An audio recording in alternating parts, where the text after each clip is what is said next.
Welcome and good evening, PLW Nation. We have a good one here for you tonight. The 19 and 23 Night Owls head to Warbird County to face the 16 and 26 Warbirds. Both of these teams in desperate need of a sweep to stay relevant here in Season 4. The Night Owls come with James Stein, but without Randy Dalby. The Warbirds are without Big Bat of Jim Dodos tonight. We'll see how much of a factor those things play here at Premier League WIFFLE. Welcome, everyone. We have a beautiful night here in Las Vegas. Owls, Warbirds rematch from last week. I got Brad Ogden here in the booth with me. I'm Chad Phillips. Welcome, everyone. Yeah, some big names not here tonight. I wonder how that's going to impact them. Both these teams kind of desperately need a sweep. I don't think 2-1 helps either team get back into it because most of the teams they're chasing are already 3 and 4 wins ahead of them. Yeah, 22 and 23 is outside the playoff picture tonight. If the Night Owls can get a sweep, they will be in a three-way tie at 22 and 23, one game behind fifth place as things tighten around the middle of the standings here with 3.5 weeks to go. Yeah, it's going to be a good night tonight. I mean, winds blowing out a little bit, probably some, Tier 2 winds, you call it, Tier 3 a little higher, but Brandon Maio, the all-time strikeout leader, and James Stein, two guys that were battled it out for the Cy Young in Season 1. Yeah, there was really tight race there between Maio and Stein in Season 1. Maio had 20 wins that season, I believe. Wow, yes. And I don't think that's going to happen again, even with the extended schedule. This season, 13 wins for Gannon leads the league, 12 for Santiwan. I think Maio's got 8 or 9. So, yeah, it's going to be definitely and then James Stein won that with, I think he had the previous record before Tanning broke it last year of 19 consecutive shutout innings to end the season. So that was, a dominant performance by both these pitchers in Season 1. They kind of carried it into the last couple of seasons. Let's see if they can lead their teams to a good start. Got to win the first one to get a sweep. Well, Brandon Maio pitched for the Night Owls for a couple of seasons into this season, was traded over the Warbirds about 3 or 4 weeks ago, and he's now their ace. Without Jim Dodos here tonight, Brandon Maio is really going to have to step up and carry his Birds tonight if they want to get... Birds need all three. Night Owls can afford 2. 2-1 kind of keeps them in it, but the Warbirds definitely need all 3 games here tonight. Yeah, and both of these teams still have... They have four series left. And I know the Warbirds play the Legends next week, so they control their own destiny there too, playing another team above them. So if they can get off to a good start, they can get a little momentum, hopefully try and carry it, because everybody they play going out is somebody above them. I think they said they had the Snappers and then the Vipers. So they got everybody in front of them. They can control their own destiny. Yeah, if they can win, 10 out of the last 12, that should be good enough for them, but they got to get started right here tonight. Maio on the mound for Game 1. Who's he up against here? Stein. James Stein. James Stein is the listed pitcher. 2 of the absolute horses in this league, both 2 of the top 5 pitchers in PLW history for sure. Yeah, they're definitely on the top. In my opinion, they're on our Mount Rushmore of pitchers. Tom Gannon right up there, and probably Adam Tannick. But if you had a fifth head, it might be Billy Santiwan. His last 2 seasons have been pretty good. Yeah, absolutely. Right now, looking very strong. Those Vaders, they took care of you guys last night. Played really strong. You guys were right there, but you just couldn't grab those W's. You did get one though, so that was good. You needed one. We needed one, and when you win that last game, it feels like winning the middle game or losing the last 2, and it doesn't feel the same. If you win that last game, you can look in the next week on a roll. You're on a 1-game winning streak. We got that Night Owls lineup on the screen for you. It's going to be Sean Marcel, Levi Lawrence, Barry Hutter. James Stein kind of pushed down to the 4-hole. Kyle Lohman pushed down to the 5-hole. And Logan Christie will hit 6th. Marcial had a big week last week, and they've bumped him right up to the leadoff spot. You see Nick Davila featured in that graphic, along with Valencia, Pickavit, and Dave Seifert. Yeah, Marcial's had 6 really good games in a row, putting the ball in play like we have anticipated he did a couple of seasons ago, why he was such a hot commodity on the trade market, been traded. But that doesn't mean he wasn't valued. All these teams valued him, and he's been literally on the person they anticipated, everybody traded for, now they've got him. Yeah, you got to find a home out here. You got to find a home where you gel and you're wanted and needed, and Sean has found that here. But one thing to note is Brandon Maio is a low ball pitcher and Sean Marcel is a low ball hitter. So this is a good matchup for Sean. I do like him in the leadoff here tonight. Yep. So we're good to go. It's first pitch. It's 6:05. Maio ready to go. We got Tyler Walensky in left. We got Buck Burner in center. Maddie Levine playing third base. Matt Patricus, the All-American, at short. And K.J. LaCroix at second base. We're ready to go. Brandon Maio on the rubber. Sean Marcel in the box. A little hot there, 57. Brandon has not had as much trouble keeping it under the speed limit over the last couple of months. It's kind of an old habit of his. He's really developed this season. And you'll notice him drop to that submarine, and he keeps that ball low, kind of like yourself. That little rise that just kind of rides the ground the whole way. Get your wiffle points in before it closes up. Almost even money right now. Probably, what, a 105 difference? Minus 105. Night Owls minus 1.5. Yeah, we'll keep that line open for a little while for you guys until we have a point of contention here in the game. But go ahead and get your wiffle points in. Night Owls are laying. You got to win by 2 runs if you bet the Night Owls here. No Jim Dodos, remember, for the Warbirds. See if that comes into play. KJ ranges back and makes a good little catch out in short right field. Yeah. KJ's one of the originals out here, and he's a known defender. Played defense for you for at least 2 seasons, was solid the whole time. Yeah, me and KJ were both on the same infield as Warbirds Season 1.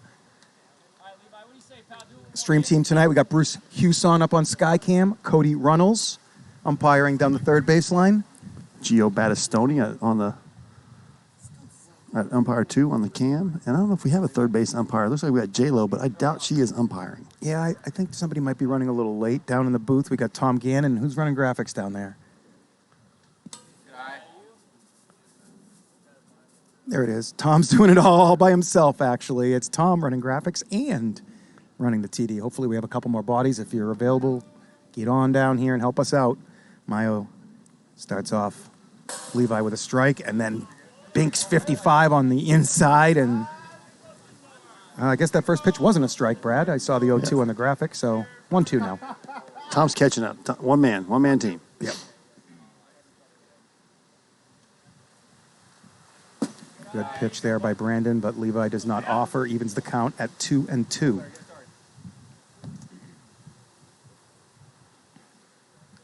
No, we don't want any Levi drama tonight there. Just a ground ball to Patricus. Great hands there. Easy throw. 2 outs.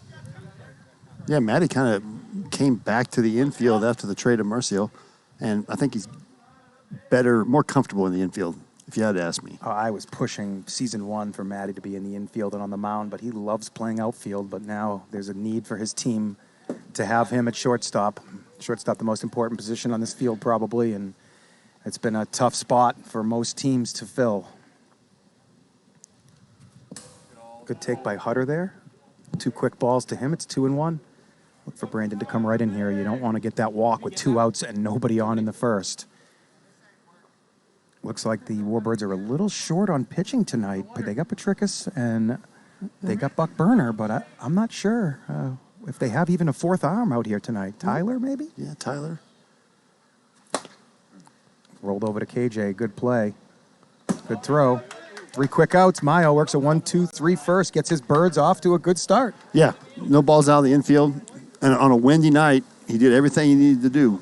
Into the bat, little flare to right, and then 2 ground balls. That's Brandon Maio 101 right there. Yeah, he's still in that Cy Young competition as some of the leaders in the league have kind of fallen down a little bit. Billy Santiwan's still probably, the favorite for that award. But why don't you get that Warbirds lineup, Brad? Warbirds lineup, James Perez, probably the hottest hitter on the Warbirds. I think he's riding an 8-game hitting streak coming to the game.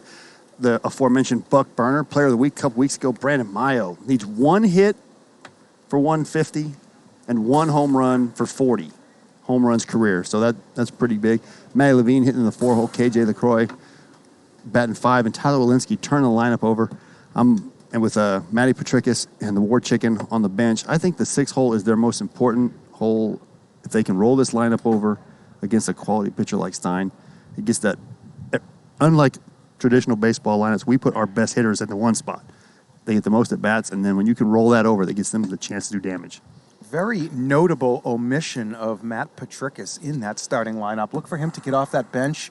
Look for Mr. Warfield managing to see maybe who might not look very good against Stein up there, and getting Petrikis in there. Maybe Petrikis doesn't like facing Stein very much as well. I'm not sure about that. And Walensky might be trying to get playoff eligible too, so this might be a chance to get him some quick at-bats, get that playoff eligibility, because, I mean, everybody still has the playoff focus right now. We're in the playoffs, but we got to be eligible. 20 games to be eligible for the playoffs. It's a 54-game season. To get a game played, you must pitch to a batter or you must have an at-bat. Those are the only two ways you get credited with a game played. James Stein out to the mound. Did he tie his shoes? I guess he did. Yes, he did. I guess every inning. It's monotonous. Here's James Perez. He'll face Stein. Look for strike one to start here. And there she is, right on the number. Bottom part of the zone. Good pitch by Stein. James Perez is going to have to get on the defensive side a little bit here. Make sure he puts it in play. Stein speeds him up to 60. Good take.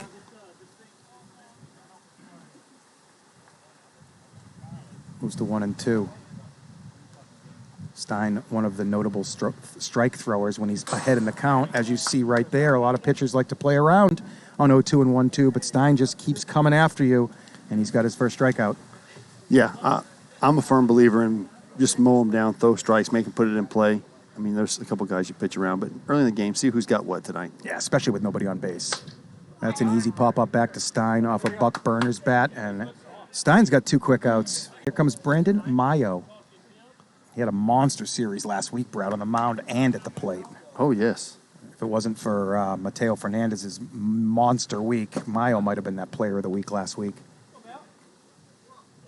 Maio very familiar with these Night Owls. As I mentioned earlier, he played for them for 2 full seasons. Into this season, was their ace. Wow, Stein with a beautiful pitch to that bottom bar. Count 1-2. I wonder who's wearing the Mayo jersey tonight. That's a good question. We'll see if we can see. Oh, that slipped out of Stein's hands there. Count evens up at 2s. 250 viewers out the gate here. If you're on TikTok, come on over to Twitch. Join us over here at PLW Nation. Maio with a good piece. It's carrying and up and over. There it is. And he gets to 150 and 40. 150 career hits, 40 career home runs. Incredible job by Brandon Maio. Just got enough spin on that up. Dakota made a good time jump, but it was just a few inches too high for him to get his fingers on. And the Warbirds, with their custom handshake after home run, take a 1-0 lead here. Yeah, so he joins 16 other players with 150 career hits and 10 players with 40 career home runs. That might be another one. Nope, it's just not high enough. Matty Levine with a rocket. Not sure if that hit the Cheers Beauty sign. I think he missed just to the left of it. Just missed to the left. $50 free facial if he could have hit that sign there, but he does miss it by a couple. I don't think Matty needs a facial anyways. That's going to put KJ LaCroix into the box here in the 5-hole, looking for just a single, get his team another run here. Yeah, it looks like Dakota might have busted his hand open on top of that Connex. Ooh.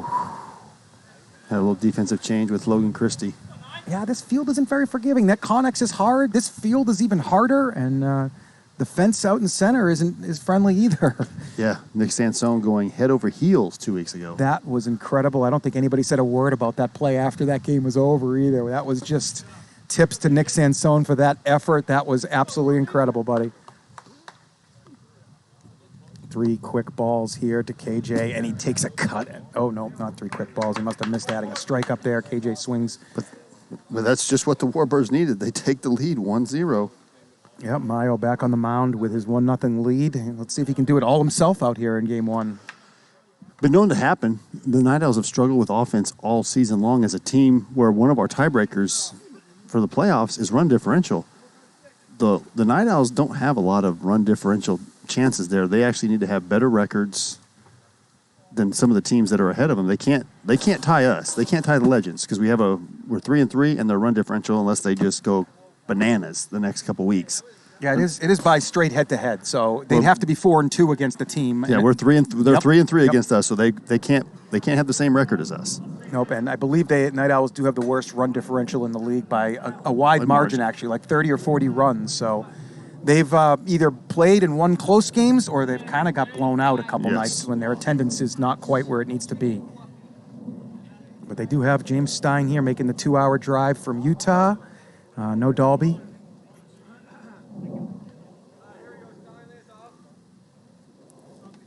Stein, this is probably the lowest he's ever hit in this Night Owls lineup in the 4 spot. He's always hitting 1 or 2, it seems.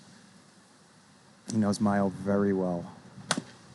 But I think Stein's the one making the lineups now, so I think he's kind of the pseudo manager, and he's put himself in the 4 hole probably because he like his power there. Logan Christie is managing the team now. Logan's doing all the lineups and defensive positionings, and Nick named Logan manager about 2 weeks ago. It was a little too much on Nick's shoulders to manage baseball games. He's done a great job owning this team, but as for the baseball aspect, he saw Logan as a better qualified.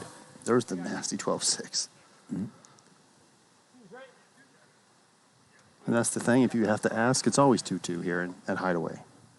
Look for Brandon to come in right now. He doesn't want to fill this count up. But he does, and now he has to come to Stein. Stein, with a very patient eye at the plate, does not offer at many pitches outside the zone. Maio with a deep breath here, knows he needs a strike. Oh, he doesn't throw it, but Stein bails him out. First out of the inning, Stein notably frustrated.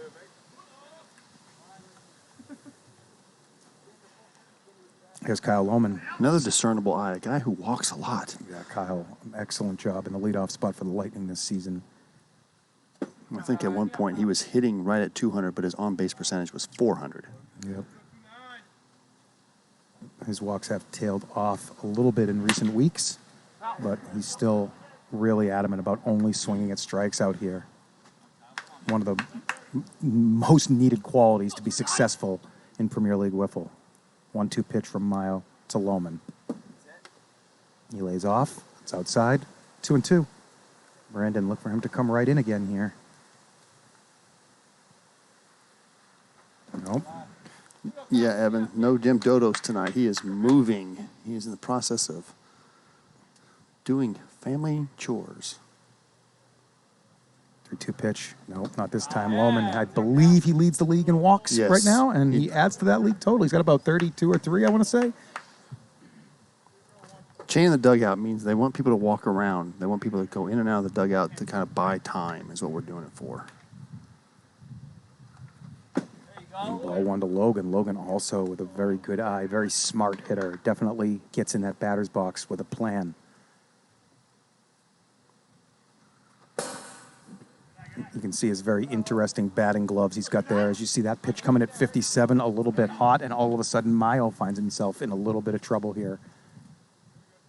Warbirds cannot afford walking out. Their pitching staff is a little bit thin tonight. Right on the number. He sneaks one in there. It's 2-2 now. Every pitch Maio has thrown has been in between 55 and 57 right now. He's going to have to throw a couple of change-ups to mix these guys' timings up at some point. Right back at 55 again. Great job by Brandon, and he strikes out Logan Christie. I believe Brandon is the strikeout king in PLW. Yes. He got over 400. Is it 400? 500. 500 Yep. Career strikeouts. See manager Chris Warfield with a little quick meeting. Thinks he knows something about what Sean Marcel likes. And Marcel was a Warbird for half the season as well. Was this the trade? Marcel and somebody for Maio? Yes. It was. Marcel and Logan for Marcel Maio. and Logan and for Maio, I think cash considerations and a draft pick as well. Great piece of hitting by Marcel. Stays back, just puts it back where it came from. Right side's going to move Lohman from first to third. 2 outs for Levi. Lawrence with a chance to tie this game up. Gio, slow them down. They're getting in the box too fast.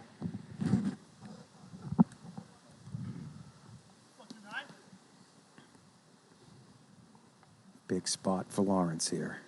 He's really settled in with these Night Owls over the past few weeks. Highly critiqued move when Nick claimed him. He takes a pitch a little bit hot from Maio for ball 1. Maio behind in the count all inning long here. Takes a breath, steps back, knows he needs to throw a strike here. Tough spot for Brandon. Levi, a very accomplished hitter. Good take again by Levi, and that pitch again over the speed limit, and Maio is 1 pitch away from having to hand the ball to one of his teammates. look for Levi to be taking here in this spot.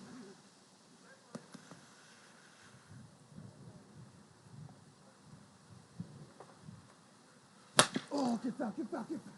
It's going to stay foul. Levi begging for it to stay foul. Yeah, I mean, he was getting a cookie there, and I think the green light was given by the bench. Like, green light, green light, green light. You're in the 2-hole for a reason.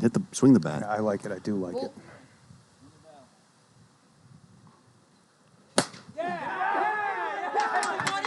Wow, that's all I can say to that. Levi Lawrence with a bomb to straightaway center. That gives the Night Owls a 3-1 lead. This is what happens when you get behind in the count. You got to throw pitches that you may not want to throw, and the Night Owls jump all over it and take the lead here early in the second inning. Brings up Barry Hutter. Yeah, so I'm almost thinking that the hit there was better than the walkout. Yeah, maybe. Being a home run kind of hurts a little bit, but you're right. They really need Brandon on the mound. They cannot afford a walkout, and he is struggling with first pitches and second pitches here, getting behind. Yes, Mackenzie, it is very windy up top. Not so much down the field level, but once you get above the press box, it's really windy. 56 there, but Barry offers at it, so it will be a swing and a miss for strike 2. 1 ball, 2 strikes. Maio really speeds it up there. You could see it in his delivery. Barry also with a very patient eye at the plate. Barry was one of the original patient eyes at the plate in this league back in season 0. Deposits that one, short hops the wall for an easy double there, and the Night Owls have got a little something going here in the second inning. And that's going to bring up Stein, nickname FJ, known all around this country in the WIFFLE community. One of the top pitchers in medium pitch in the country. Maio can't keep that one under. Maybe these weather conditions are going to make it a little tricky for pitchers to be successful at staying at 55 and under. Maio visibly frustrated with that ball. But there's an easy grounder. Petricus has it hop up on him. No problem, though. Makes the throw home. And just the 3-run home run by Lawrence there gives that Night Owls a 3-1 lead. Yeah, 3-1 lead. Big mistake with the walk. Oh, top of the second. Oh, we didn't even bring it up. Bring it up. There we go. Well, actually, we're in the bottom of the second now, but bottom of the second is brought to you by Leilani Acuna, the official realtor of PLW. Whether you're buying or selling a home, you now have a realtor trusted by PLW players and family. You can connect with Leilani on Instagram at Leilani Acuna. And there it is. There she is, that pretty smile realtor and there's the number. Reach out. It's a crazy market right now. So if you're looking for a house, selling a house, buying an extra house, call Leilani. If you're selling a house, it shouldn't be a problem right now. Right. Hey, can you fix the plate down there, Sean, or somebody? Yeah, got it. Thank you. Yeah, I anticipate a high-scoring game tonight. I would normally not say that with Stein and Maio on the bump, but the not willingness to walk out, the not willingness to throw a 3-1 get me over is not going to happen tonight. These guys are too dialed into staying on the mound. Yeah, also being game 1, the wind is still kind of whispering around here, and until that sun sets, the conditions are usually offensive friendly here at Hideaway Field. We got about a 98-degree day today here in Las Vegas. Supposed to warm up from there. Good pitch there, a little screwball. I don't think Tyler recognized that one, but he does get a little piece to stay alive.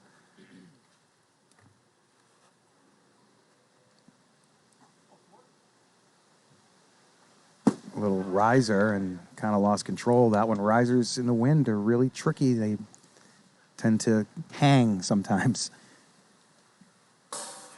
Has a good pitch, takes something off, hits the outside, and Stein strikes out Walensky, which will roll the lineup back to the top, and James Perez. I'd like to see Walensky be more aggressive. Takes a lot of first pitch strikes. When he's at the bottom of the lineup, you have nothing to lose. Swing away. He's got power. Good pitch by Stein, outside bar with a screwball. James could not have hit it, and it's unfortunate for him that he's down 0-2 now. 69 miles per hour. Defense for the Night Owls. We got Levi Lawrence in center, Dakota Pikovic in left, Alonzo Valencia at third, Sean Marcel at short, And Kyle Lohman playing second base. 1 mile per hour. Hot as Stein, visibly frustrated with the speed gun now. Yeah, there's been a lot of complaints about bucket radar the last couple of weeks, but that's what we go by, so that's what you gotta use. Yeah, I think the adjustment from the cooler temperatures to the warmer temperatures have changed that reading by a tick, as Stein throws a really good pitch to the outside again here, as you'll see on that replay. Oh, yeah, good pitch, strike 3. Here's Buck, popped out, back to Stein on the first pitch, last at bat. He's not going to throw any little get-me-over sliders to Buck, because Buck is looking to swing. Got to be careful on the inside corner to Buck. He is ready to burn and turn, as you see there. Beautiful play by Valencia. I saw him in warm-ups today. He was stopping everything. His reaction time is excellent out there, and that's why they picked him up. Traded for him early in the season. They needed a third baseman, and he's showing his prowess out there. We're through 2 innings. It's 3-1 Night Owls. Yeah, I mean, as a guy who has a third baseman and an infield that just play a lot of defense, don't get a lot of at-bats, you kind of get lost in the shuffle that these guys are the Jesse Capps, the GKs, the Alonzo Valencias, the Ethan Wigfields. These guys are important parts of teams that are trying to get into the playoffs, and without these guys, they have no chance getting the playoffs. Well, you're right about that. It's defense is separate from offense here in PLW. You can bat 6, and with 12-man rosters, you could defend your other 6 if you so choose. That's not usually how it goes. A team like the Bombers basically starts their lineup and defends their lineup, and there are other teams that are using several pieces off the bench to play defense. Yeah, I mean, we're one of them. We're one of the older teams, so we've got some guys that probably shouldn't be in the field, but you can't afford to take their bats out of the lineup. And then you got guys who are really good at defense, but still haven't found the groove of hitting a wiffle ball. It's not as easy as you think. No, we have a couple of major league guys here who have really struggled with that timing of hitting, and you even see when somebody goes away for a few weeks and comes back, they struggle, or somebody goes to a fast pitch tournament and then comes back for their game, and all of a sudden they're all off time. Yeah. We saw that with Decal. It took him about 4 or 5 at bats, and then he got his timing back, and he was back to the normal DC we were used to seeing. Anthony Michael, we saw the same thing. He got all sped up, and he couldn't adjust one night. Lohman, you see, recognize a really quality strike from Maio and take a swing on the first pitch.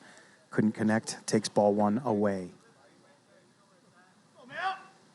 Lohman walked in his first plate appearance. Maio can't afford that again. That thing is spinning like crazy. Levine, good play, good throw.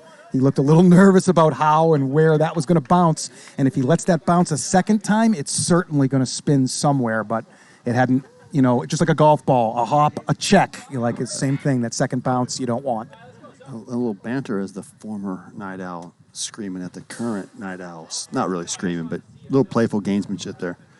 These two teams have a chance to develop some type of rivalry with as many trades as they've made with each other over the last year. A lot of these players have played on the opposite teams, and I think people have found their homes here as this season's grown, though.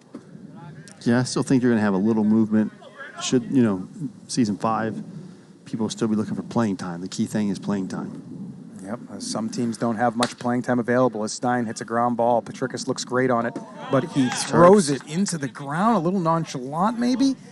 Oh, can't afford that. And Logan Christie reaches first base via the error. And that brings back to the top of the lineup, Sean Marcel. I think Kirby's here tonight. We're going to find out when we have a pitching change. I don't think we have a Kirby-sanctioned driver. Yeah, a couple people have lost their KDL licenses in the past couple weeks, and yes. We're looking for volunteers to run Kirby. Maybe we could start offering that to fans. We could let fans run Kirby. That would give GK a heart attack, I think. I believe that pitch was a ball. Too fast. Too fast. Yep. See, there's that little sidearm I talked about. He likes to keep it low all the way. And when he's got it going on, it never gets above your knees. Yeah, but for Sean Marcel, as low as he is to the ground, he can handle that pitch. Not that one, though. Not that one. Unhittable. Yeah, Brandon finds the outside pipe with 52 down low. Let's watch that replay once again. Oh, that's a beautiful pitch. Really tough to offer at. But here's Levi. He hit a monstrous 3-run bomb about 170 feet to center in his first plate appearance, resulting in the 3 Owls runs you see. It was a 2-out home run. Big hit for him. That's another one. That's back. That's deep. It's way over Buck's head, and Levi's 2 for 2 with all 5 RBIs for these Night Owls here early. What an impact he is making for this team. He's finally shutting his mouth and playing wiffle ball, Brad. Yeah, I mean, he sat on the waiver wire for 4 weeks, 5 weeks, maybe a little longer, and they picked him up, and he's got the right mentality of the team. Much calmer team with the Night Owls, not really fired up, and he kind of when he doesn't have the leadership role, he's got leaders on his team. He just has to be part of the team, and he's playing fantastic right now. Yeah, when you're playing good, it's very easy. But he's doing a great job for these Night Owls, and without him, they're not 19-23, Brad. They're probably 17-25 and out of this mess. Here's Barry Hutter. That's hit well. That's hit deep. That's gone. Back-to-back home runs. Barry Hutter gives the Night Owls a 6-1 lead. I get Maio out right now.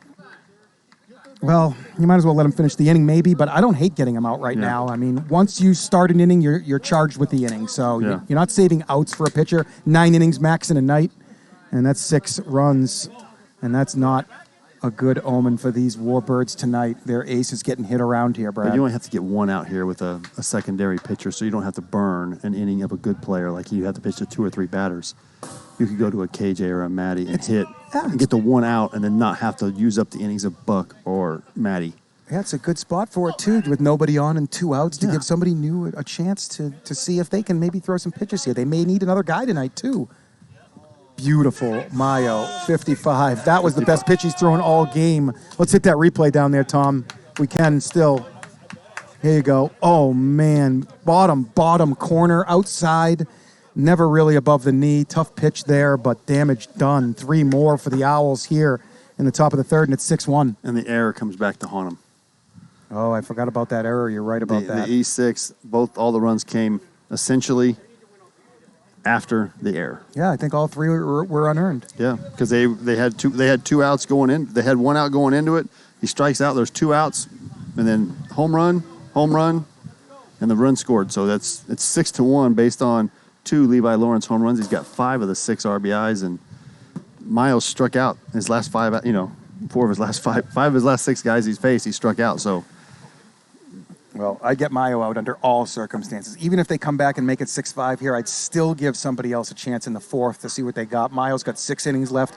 Maybe in game 3, in a couple of hours, it'll be a lot more calm out here, and Maio will be, a force out there. I'm not saying he's not, but clearly they have a beat on him right now. Here he is at the plate looking to get on base here. He hit a solo home run to account for the Warbirds' run. I'd like to see the Warbirds be just a little more aggressive. Stein, a notorious strike thrower. Swing early, swing often. Good pitch by Stein, a little cutter on the inside. Brandon can't get around on it. Evens the count up at 2-2. Misclick hitting the nail on the head. No Pickering tonight. Oh, that's the other pitcher they're missing, and that could be, they haven't really needed a lot of Pickering this season, but tonight they really do need him. And he's got a different type of mechanics and stuff out there that could be effective when a guy like Maio's not effective. Well, he pitched the last series that I did with them, and he was extremely effective, pitched a complete game. His only career complete game. Stein loses control of that screwball and drills Levine. Levine tripled right next to that Cheers beauty sign in left center, and you see Dakota's moved over his defensive position closer to that sign here. 2 quick balls.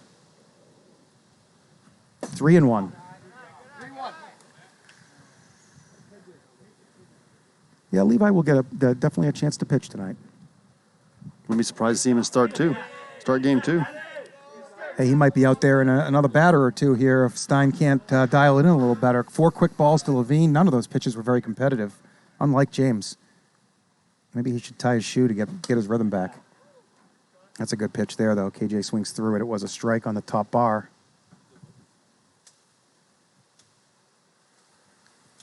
And we got a poll up. Should fans be allowed to run Kirby?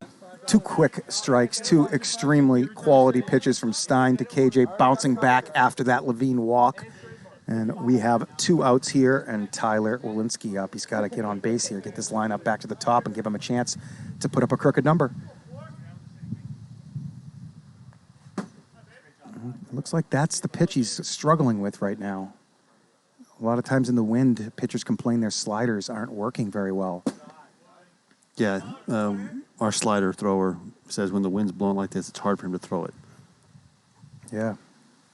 That's hit well and deep, and it's just short hopping the wall. Good enough to score Levine from first on the clean double. 3 bases on a clean double. If a fielder was happened to get a piece of it before it hit the wall, then Matty would have been forced to hold at third, but you could see that one ripped short hop the wall. He's on second base, and it's 6-2.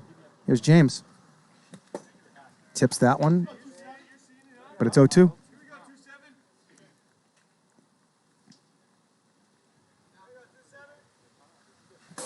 And he swings through that pitch there. Struggling a little bit tonight. Yeah, I think it's a little bit of a hasty move to put James up in the leadoff spot. I mean, he has been playing well, but that leadoff spot does apply some more pressure to hitters a little bit to perform. I mean, leadoff hitters in this league are no joke.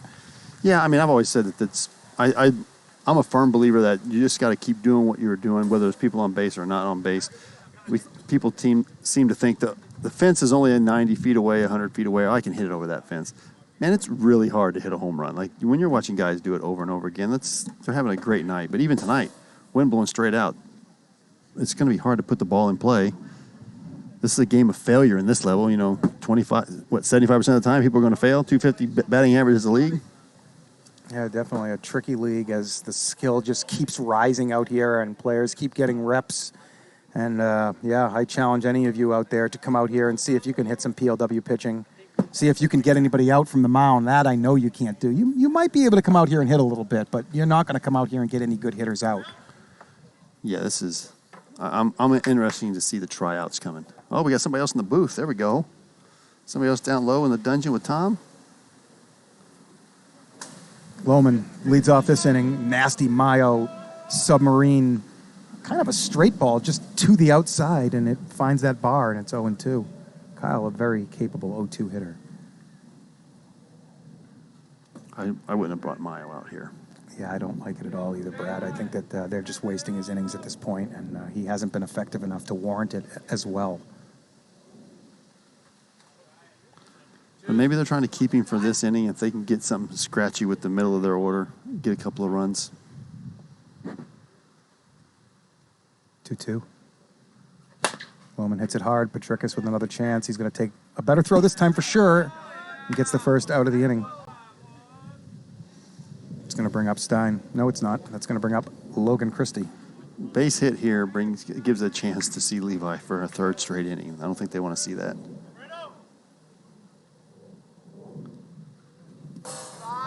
Good take by Logan. Logan, you can remember, had a broken hand or wrist for the first 2/3 of the season. No. Labrum surgery. Oh, yeah, labrum.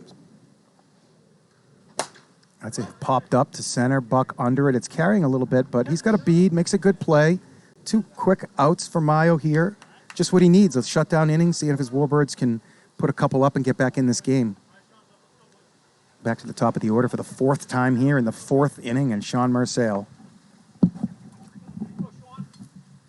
Sean Marcel stepped to the back. Nobody on base. 2 outs. Outside pipe at 53. He's kind of getting the nasty going on right here. Maio's being extremely nasty right here.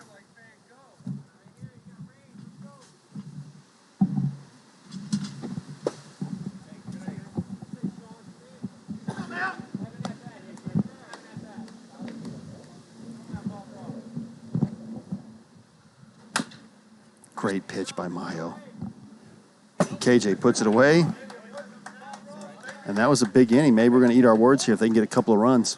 Yeah, we might. We certainly might. We've had to eat them a couple times this season. I didn't think last night that the Bombers had any chance in the 6th inning down 9-4 to come back against the Sand Vipers, but it's exactly what they did. And if you go rewatch that inning, it was pretty incredible. They really didn't look like they had that much life, but they still found a 5 spot, and they found the biggest win of their season to open that night last night. Yeah, that was great. That was a great game. I got to watch that on TV on Tuesday night. Last night we were out here playing a series against the division-leading Vaders. Vaders are tough. Vaders are really tough right now. A lot of good parts. They didn't even have Ethan Ibarra there last night. Yeah. Their offense is good. You look at their pitching and you go, man, where's it going to come from? And they seem to find it every week in and week out. They find somebody to get outs. And Kyle Etter stepped up. Kenny Santiwan last night pitched pretty well, so they deserved to win that series. They played well. Kenny Santiwan pitched well. Yeah, he did. He gave up 7 runs in the first inning. No, it was. He didn't give 7 runs in the first inning. It was 7-0 after 1 or after 1.5. Oh, just missed. I went and saw his box score today. It was 1-8-7-7-1-1. Oh wow, I must have given him too much credit then. I thought he pitched better than that. He got rocked.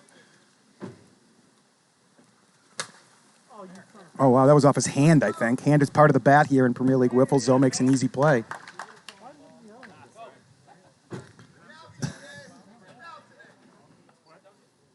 One quick out here. There's Brandon.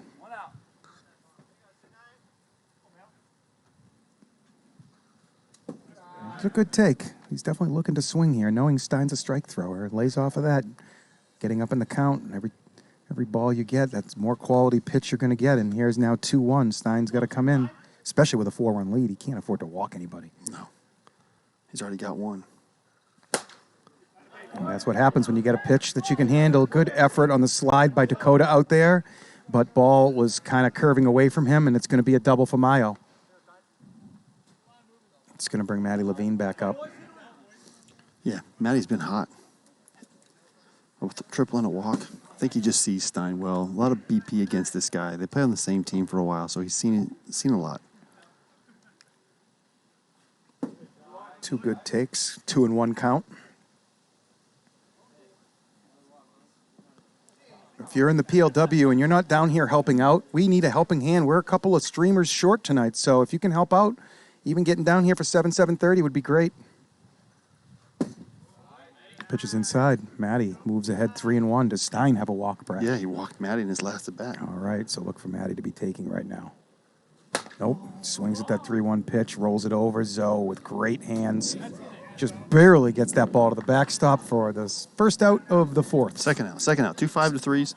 Second out, but so Zoe has a weird throwing motion, but he literally can throw his shoulder out of socket if he throws it too hard. KJ takes Stein patented slider basically right down the middle there for strike 2. I think that's what you're talking about. The Warbirds need to be a little more aggressive. He can't take that pitch. He doesn't take that one, and he hits it deep and into the jungle gym for a 2-run home run. KJ LaCroix cuts this lead in half. 6-4 now. Plenty of time left for the Warbirds to get back in this. And that's the KJ special. Oh, I'm not hitting very well. I'm not hitting very well. Boom, bomb. He might be hitting 200, but he's slugging 500. You know what I mean? He just does damage every time he's out there. If he puts bat on ball, it's going to be for extra bases. Yeah, that's kind of KJ's MO there. He struggles a little bit. He doesn't put it in play a ton, but when he does, he's got a lot of power behind it, as you can see right there. And here's Tyler. Big out here for Stein to get. Doesn't want to roll this back.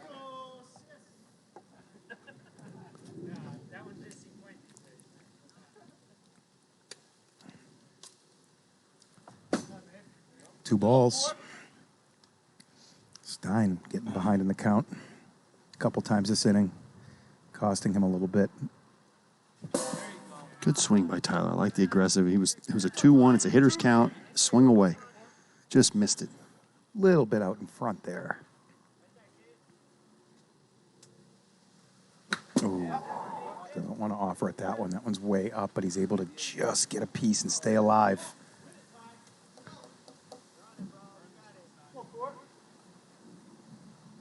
That's right down the middle. He can't watch that one. And that's strike 3. Stein gives up the 2-run home run to KJ. And that cuts the lead to 6-4 here. Maio heading back out for the 5th inning here. This is one of those things kind of like last night. Tom Gannon throws 7 innings in game 1 in a loss, and it really put the Vipers behind the 8 ball for the rest of the night. Yeah, pitching depth is going to be, I think, the focus going to the next season. Got to have 4 guys. You got to have 4 arms, and the guys that have that fringy arm, the guy, the Dan Pickering, the James Churches, the Dave Seiferts. These guys are going to get more innings on the right team. They're going to become a 3rd starter or that 4th, that long guy that comes in after you walk out early. Yep, Dave Seifert on the Night Owls. He's probably their 5 pitcher, I want to say, here tonight. Mm-hmm. But Nick does like to try and sneak him out there for a inning. Dave doesn't really usually get hit very hard. He does struggle keeping it under the speed limit and throwing strikes sometimes, but it's hard to square up Dave. Yeah.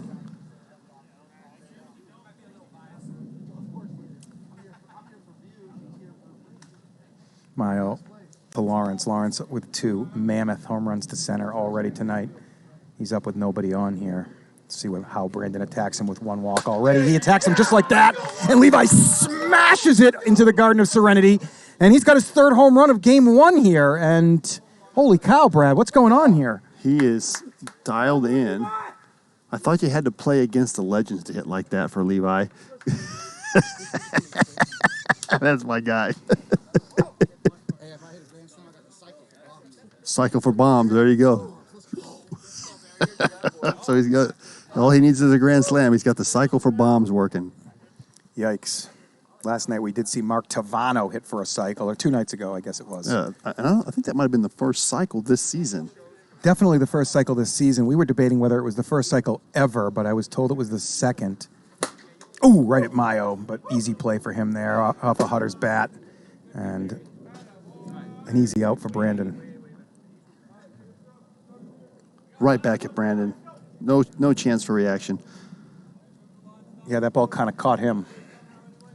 We've had quite a bit of those last couple of weeks. Pitchers getting hit and it doesn't even go anywhere, just right in the chest.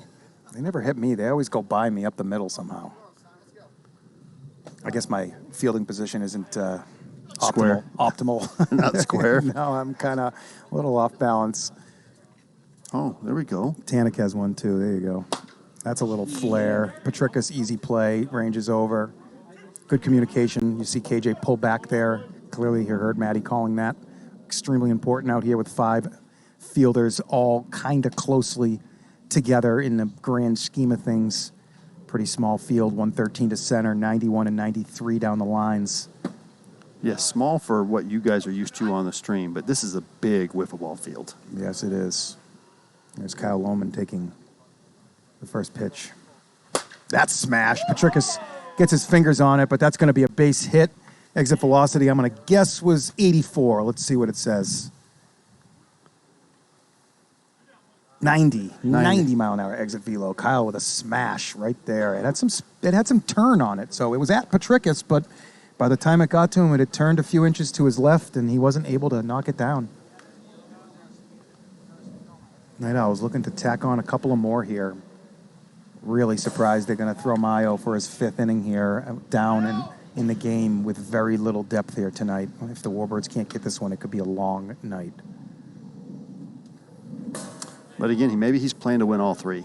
My best chance is with this guy to keep them where they're at and us stealing it in the 6th inning. You are right. They need all 3, so they might as well be aggressive with that point being made. 2-1 for the Warbirds probably isn't good enough here tonight. We've taken that stance in quite a few series where we're just going to worry about game 3 and game 3. Don't worry about game 3 and game 1.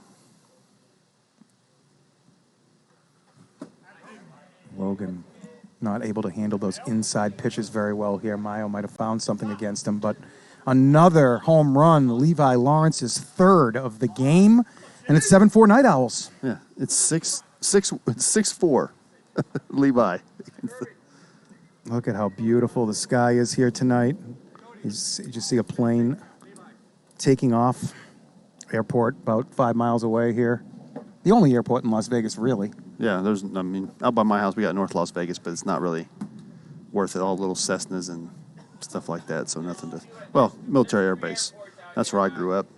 Oh, you got Levi Lawrence coming in with the lead. I don't understand it, but okay. Stein's used 4 innings. Well, remember, the Night Owls really need all 3 games here to actually be right back in that race. So yeah. They're maybe thinking about, let's see if we can get all 3 here tonight. Stein got 5 innings left. Remember, no Dalby here tonight, so the Night Owls' depth will be tested a tiny bit here as well. They got Lohman, they got Seifert, and I think that's it, right? Lohman, Seifert, and Merciel, maybe in a pinch. Yeah, Merciel would be the 5 in a pinch, and they certainly... And Davila in a pinch. No Davila. No Davila? No Davila. He's retired on the mound. His last couple performances out there were subpar to say the least, and he really doesn't have anything, and he knows it. He's not a pitcher. He was a pitcher when there was nobody in the league, and he had to. But now that these games have ramped up, he's been ineffective. So Levi pitched really good in his last outing, except for the one pitch he tried to get cute, and he threw a little lollipop to Perez, and Perez hit it into the Hollis tree.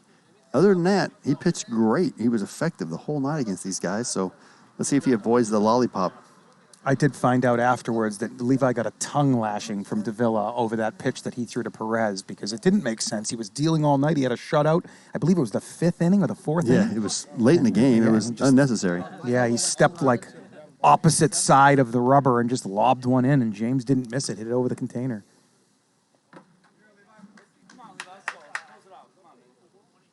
So they need 2 innings out of Levi here, trying to save some innings for Stein.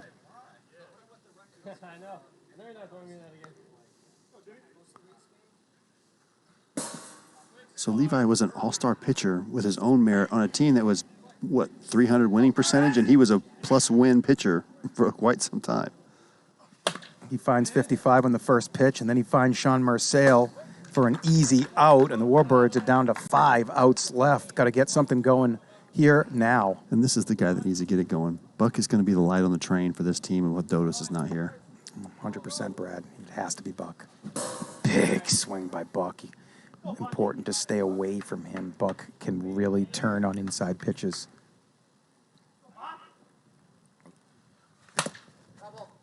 Levi attacking, wasting no time, working quickly. Burner down 0-2. That's the one right there. But he threw it harder this time. Yeah. He didn't lob it in there. I still don't love it, but maybe he was just showing it there, not really trying to throw a strike.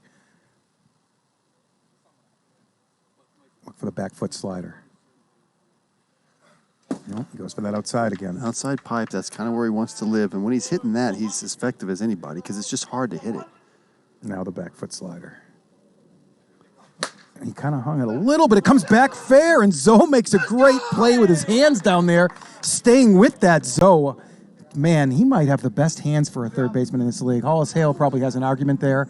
The other best third basemen like Pacone and GK, they use their bodies more than they use their hands. But Zoe, yeah, wow, he doesn't look like that guy either, but he has been incredible down there. Hollis, Zoe, with their hands, absolutely some of the best fielding third baseman we got in the league.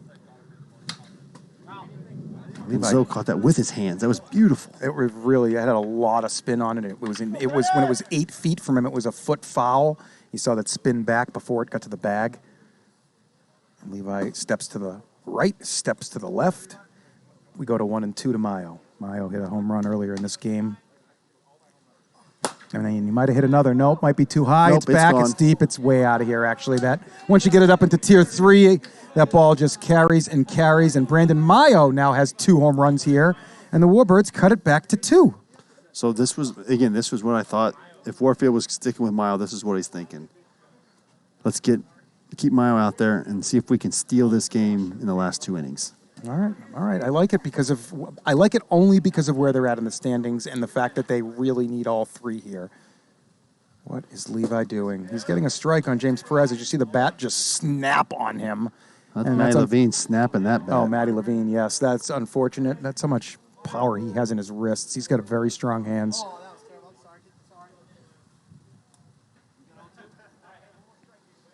Oh, 2.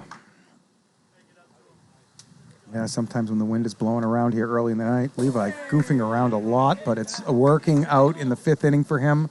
He gives up the solo home run, but they still have a 2-run lead here, moving to the top of the 6th. Top of the 6th. I'm going to start right at the top of the order. And do they run Maio out there again? I think they have to.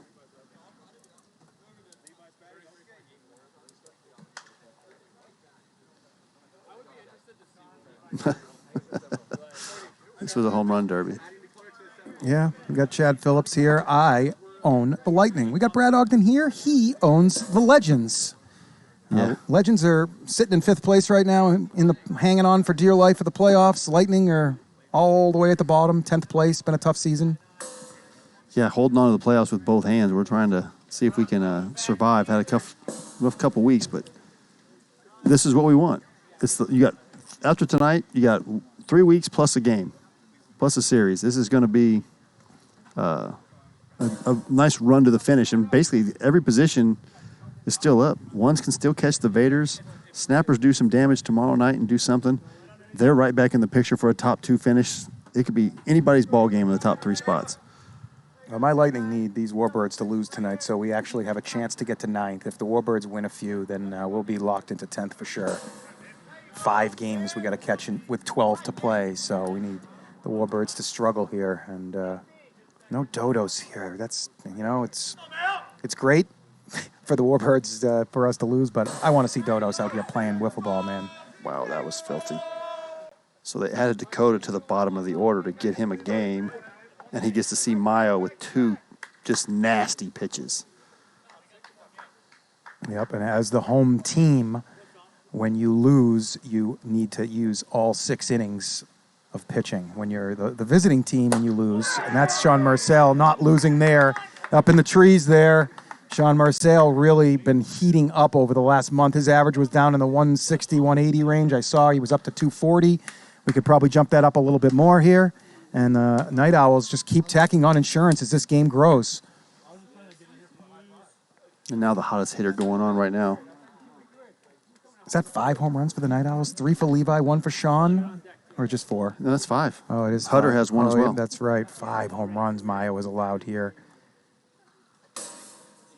Shows Levi 68 there. Levi locked in here tonight. Not going to offer at that. He's got 3 home runs already. Maio with 1 walk, though. Does have to come eventually. Levi, big swing, fouls it off. 1 ball, 2 strikes. Buff, they put those up so we'll walk around so we don't come right up. Gives the stream time to catch up with replays. Good take by Levi. I've seen him offer at that pitch many times over the years, but he's really seeing the ball here well. He evens the count at 2-2. It's okay if Maio walks out at this point. I would not groove Levi anything too good. Yeah, he finally gets Levi to roll 1 over. Petrikis with an easy throw, 2 outs. So those have been his outs. If he's hit the ball on the ground, he's been out. If he's hit the ball in the air, it's been a home run. Here's Barry Hutter. Hutter with a home run tonight. Hutter, home run and a double. That's deep, and that's not coming back. Oh, it might. What a play by Buck. He totally mistimed that jump. He probably could have had it. It got to him so quickly, and he had to move 5 or 6 steps to his left, but he does keep it to a dirty single. As you see Hutter fire the ball back out at Burner out there. A little upset that he kind of stole a home run from him there. What a great play by Buck, saving a run. The extra bases here, I mean, the home run is big save, but saving 1 base at a time is so huge in this league. That ball didn't carry as much as the ones that were in the air. It kind of had some topspin on it, and Buck barely got his fingers on it, kept it in the yard. That would have been Maio's 6th home run allowed in Game 1. You can see that replay here again. Oh, what a play. Clip that one. Ball 1 to Stein. Yeah, I'm not sure. I think Maio might have been out here a little too long here this game, Brad. Yeah. I wouldn't have ran him out there for the 6th. I wouldn't have ran him out there for the 4th. But if he gets out of this inning right here, they still got a chance. They're down 3. Certainly do. Ground ball, Petrikis' 5th or 6th play of the game. Able to make that one. And the Warbirds chasing 3 here. Bottom 6, Game 1. If I told you that Levi Lawrence was the hitting star and Stein is over, would you have believed me? I guess so. I don't know. Levi's really been heating up lately. Stein sometimes takes a little bit to get his rhythm going out here. Stein threw the first 4 here. Levi out for the save. Worked a 5th inning, gave up a solo home run. This wouldn't be a scorer's save decision either. He came in a 3-run game, so he is eligible for the save no matter how his quality is if they hang on. He says he's ready to go. It's going to be KJ LaCroix, who hit a 2-run bomb last time up to close the gap a little bit here. He's going to need to get on base now, though. Yeah. They need 2 base runners. They need to get the burner. 2 base runners can get the burner. That gives them a chance. Yep. Levi right on the number just as he opened up last inning. KJ finds himself in the hole. But I don't think that matters to KJ. If he sees a pitch he can hammer, he's going to swing. And if he gets it up in the air, it's going to be gone again.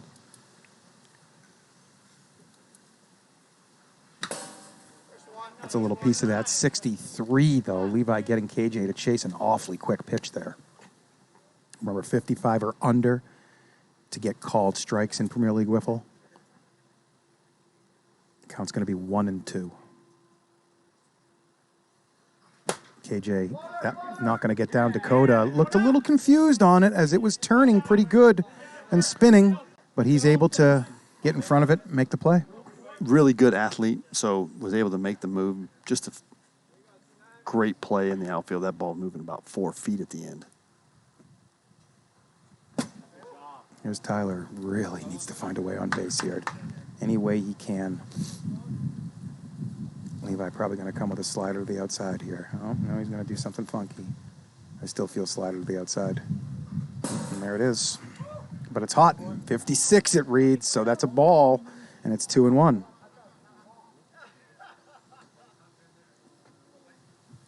Viewers rooting for 2 runs to cover the spread.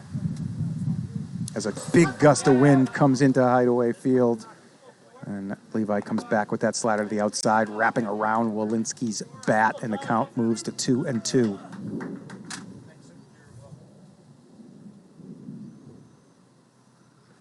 Ooh, a little off balance, Tyler, but he's able to stay back long enough to spoil that pitch. He'll get another. 2 balls, 2 strikes. Levi Lawrence, 4 outs down, 2 outs to go to put his Night Owls ahead to start the evening. Good take by Tyler. It's 3-2.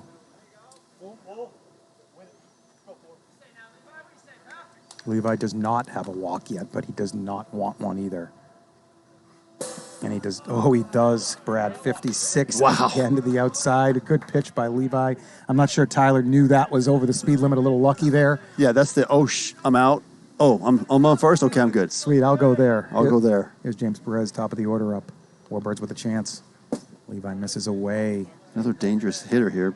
Again, if you just get in the air, everybody can hit a home run tonight. Hard hit ball. That's a double play ball. Let's see if they can turn it. Maybe not enough time. Maybe there is. Stein. Wow, what a... Come on, Stein. That's terrible. Throw the damn ball. It's a 3-run lead last inning. The runner, doesn't matter if he's on first, second, or home. That is an absolutely horrendous decision by James Stein to hold that ball at second base. Just unacceptable from a player of his caliber. I don't know what he's afraid of, but no good. Here's Burner. He needs to get on base. Oh, and he swings it up. That back foot slider Levi usually attacks with on the 2-strike counts, but he uses this one to get ahead. It's 0-2. And he throws another ball that wasn't really very close, but Buck can't lay off. And the Night Owls have game 1 locked up. 3 home runs from Levi Lawrence. He also comes in and gets the stave. 4 strong innings from Stein. What do you got, Brad? Levi Lawrence dominating. That was a Levi Lawrence coming out party. Like, he just showed everybody that he was a top 10 player 2 seasons ago. He's probably a top 20 player last season, and then people forgot about him. So, the Stonemen disappear, and he fell off the radar, and now he's showing, hey, I wasn't gone. I was just not in your eyes. So now he's back, and what a great start. Night Owls 20-23 now. They need 2 more wins to create a 3-way tie for 6th at 22-23. We'll be back in 15 seconds to see if they can get that done.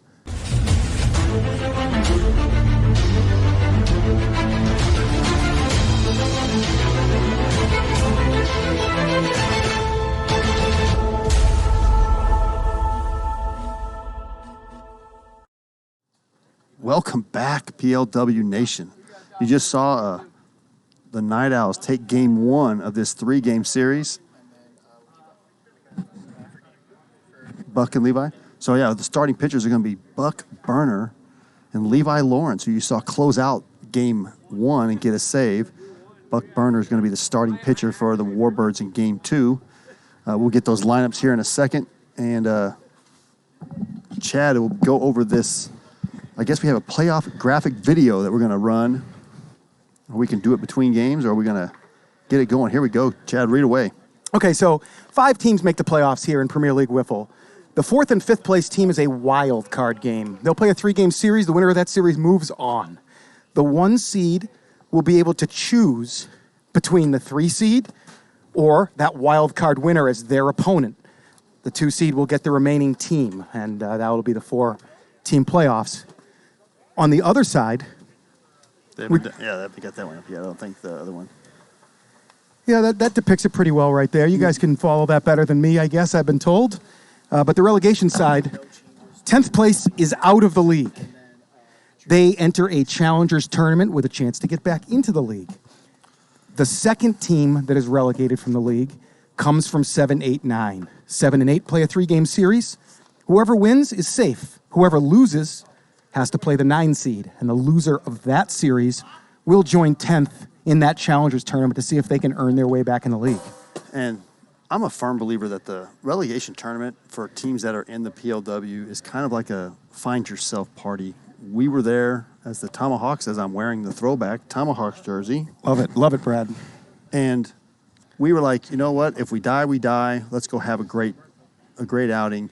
And we showed ourselves, and we've been basically a playoff team ever since. Yeah, definitely. These teams, I didn't realize when I became an owner how difficult, like I know I can manage wiffle ball games. That's the easy part, but it's about managing people, managing teams, getting the right personalities together to blend and, become a real team out here. I just kind of overlooked that aspect of this league. Just wanted to play some wiffle, but there's a lot more to it than just coming out here to the field. A lot of behind-the-scenes stuff here.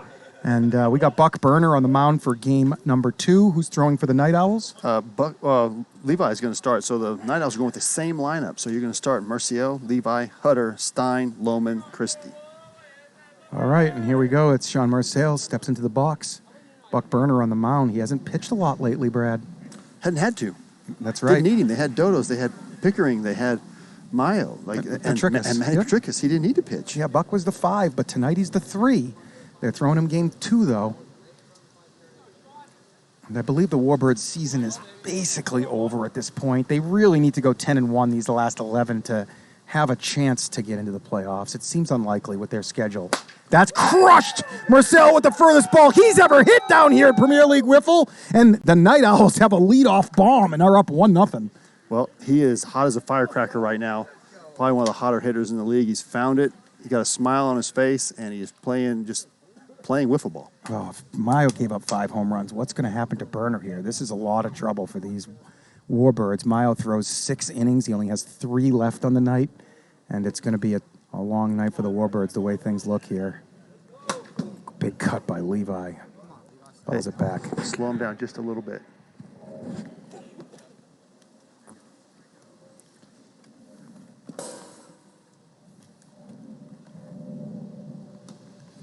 Ball 1.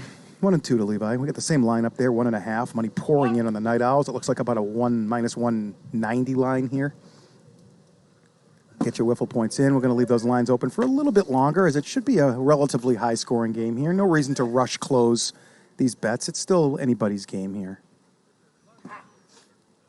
I don't know if Buck's going to be able to get this done, Brad. I mean, I love Buck. He just brought me the biggest, fattest bag of beef jerky ever. He has the best beef jerky company I've ever tasted in my life. He makes it all himself at home, and he's really started a pretty good business with it, as he got about 40 customers here just in this league alone, hitting him up for pounds of beef jerky. So if you want some beef jerky, connect with us on social media. We'll see if Buck can get you a bag. There's the walk. I'm not sure that he's going to be able to get this done, and this could be, we're going to have KG on the mound, I have a feeling, if he can't. Petricus is definitely the game 3 starter. Actually, not definitely. If the Warbirds lose again, their season's kind of over, and they may experiment around a little bit. It does say right on the screen there who took game 1. If you just look at the bottom, right below the 1-0 score, it says the Owls lead the series 1-0. I believe it was 8-5 or 9-6. 8-5, right? Yeah, 8-5. 8-5. Game 1, Night Owls. 3 Levi Lawrence home runs.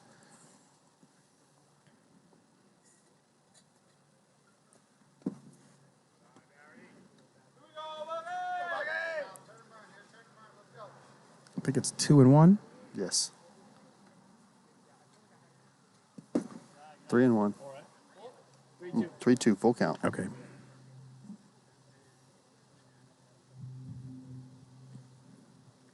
Yeah. Oh, wait, good bounce back from Buck. Good bounce back. Barry chases ball 4. If he just took that pitch, Buck would have been off the mound, as 2 walks here in Premier League Wiffle for a pitcher ends their night on the mound. Ends their, like, for that game. We do play 3 games a night. Here's James Stein. Looking for his first hit of the evening. Found it. He sure did. That's gone. Stein hit a few of those during batting practice, those screaming balls to left, curving to center. And the Night Owls are up 3-0. And I don't think they're going to look back here tonight. No, Dodos is a really big deal. He is the heart and soul of this Warbirds team. Jim, if you're out there, come on down. We'll still pinch hit. You can still pinch hit, buddy. I don't think Chris Warfield's going to have too much to say here tonight. This Night Owls team is kind of coming into form here late in the season. And they're a threat to win this championship. And I believe they were like 10-18 or 11-17 at one point. But yeah, they are a threat to win this whole thing. Here's Lohman. Good cut on Lohman. It was 56 and up, but gets a piece. Moves the count to 0-2.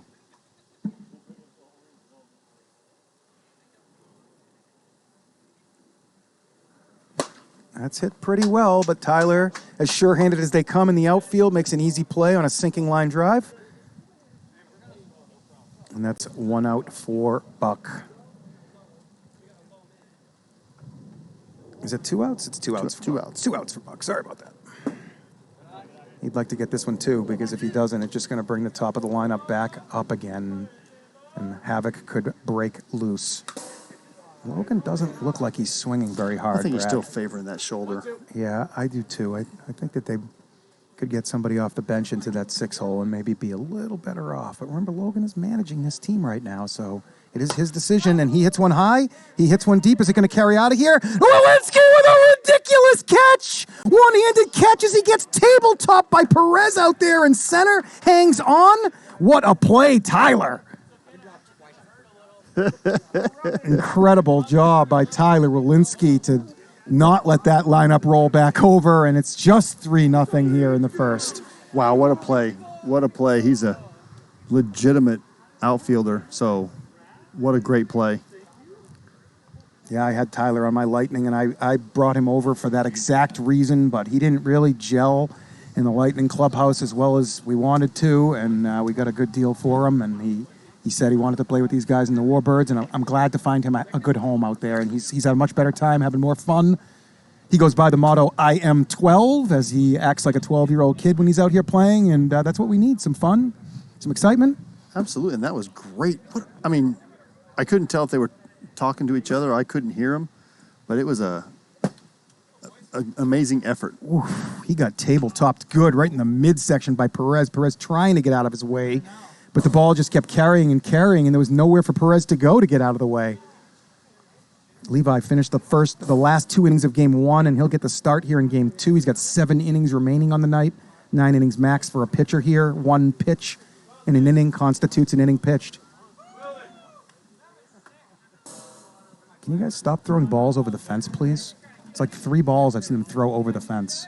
Well, they have to go pick them up, so it doesn't matter. Yeah, but we run out of balls by the middle of the night. The buckets are both half empty because nobody takes care of the ones we have in play. You got Chad Phillips and you got Brad Ogden here commentating for you tonight. See if Jimmy Perez can start up a new hitting streak. His hitting streak officially ended at 8 games in the last game as he went 0 for 4. 0 for 5, excuse me. So Jimmy's looking to find it here. Oh, I didn't see it either. I didn't see it. Right in the middle of the P. There we go. Let's see if Levi can keep his momentum on the mound here. He did get the save in Game 1, as I mentioned. Let's see if the Warbirds can be patient with him. Yeah, I think you got to be aggressive. When he's finding it early, he's throwing strikes early. When he can't figure it out, he's all over the place. You don't even have to wait. It seems like he's found it early, so... he doesn't have a huge repertoire of pitches, so as these Warbirds continue to get plate appearances against him, they should be able to see what's coming a little better. Perez sees that one well. It's going to be an easy double off. No, single. That thing just slowed down when it bounced. It looked like it was clearly going to hit the wall, but Logan's able to go over and bat it down and hold Perez to a leadoff single. There's a new one.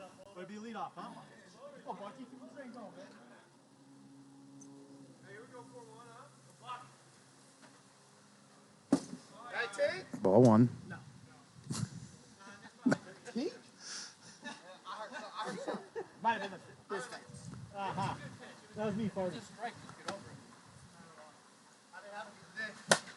Buck fists it. Stein, easy play coming in. 1 up.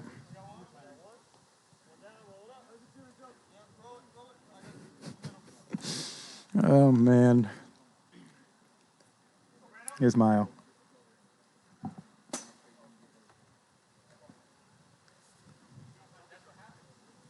Oh, wow, 2-1 on the wiffle ball points this game. Yeah, we closed those down a little too early. We're sorry about that, guys. I'm sure some more Night Owls money would have poured in, though, as that went to 3-0. So not really too early. It was going to get closed in about 30 seconds anyway. That kind of spin back fair. It's hanging on the line. Stein goes to second for the force. Merciel going to throw, but it's way late at that point. Both umpires agree that the out was in time at second base. The throw home not in time. It'll be a fielder's choice. Maio moves to first. 2 outs. Matty Levine had a big game. See if he can light a little fire here. He just kind of fisted. He didn't really get all of that one. And is that Christie out there in center? It is. Yep. Logan Christie with a good play. And Levi, scoreless first inning, keeps his team up 3-0 after 1. Yeah, so now you've got a team that was struggling for offense all year, has found it, and a team that has had offense all year struggling to find it. Good move here by Warfield. Buck, it didn't look like he was going to be able to get through that lineup, and he's going to try this guy, Tyler Wolinski, who's got some interesting mechanics. He kind of throws his body at you and throws his arm at you. He really cuts down the distance from the mound to the plate, and he can be tricky to pick up and hit. Yeah, a lot of arms and legs. Big guy, about 6'3", 6'4", a lot of arms and legs, and he hides the ball, kind of just comes out of all of a sudden it's just there. And if he's throwing strikes, he can be tough to hit. He doesn't have a lot. He has a fastball, straight pitch and a slider, which is kind of the basics in wiffle ball. Doesn't have that third pitch, and if he's just grooving it over the zone, these guys are going to figure it out and start hammering it. Maybe he's got 2 innings of being effective.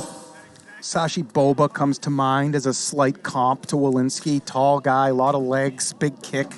And they're both a little tricky to pick up. But like you said, they don't really have a lot of stuff. So as you get that second and third plate appearance against him, his, mystique kind of disappears a little bit out there. Yeah, we call it a shelf life. That shelf life is probably 2.5, 3 innings. If he can get through the lineup 2.5 times, that's a win for him. Hey, my shelf life is like 2/3 of an inning now, so I take it. Mine's expired about 3 seasons ago. I'm sure mine's expiring. Here's Marcel back, leading off the second. Hit a home run to lead off the game. Flips this one up to KJ at second, makes an easy catch, and Wolinski's got an out. I like this move by Warfield a lot to get Tyler out there. I do think he can give him a couple of quality innings here. And Warfield's been managing quite well the last 3 or 4 series, pulling a lot of the right strings, making some really good GM moves. I hate giving Chris credit, but I'm going to agree with you. He's been really finding his role as the manager of this team as he's pulled himself out of defense and out of the batter's box, and he's really concentrating on putting his players in spots to succeed.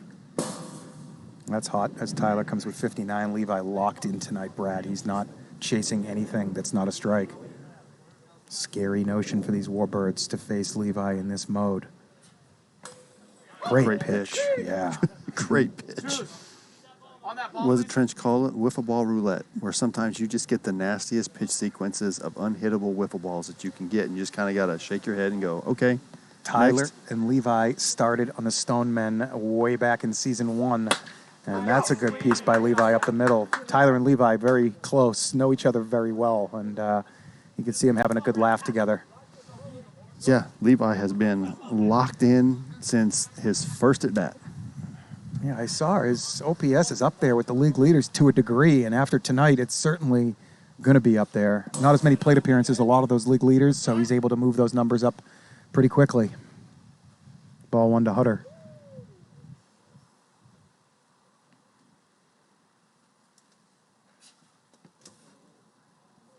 With all those moving parts, he's going to have to find his release point.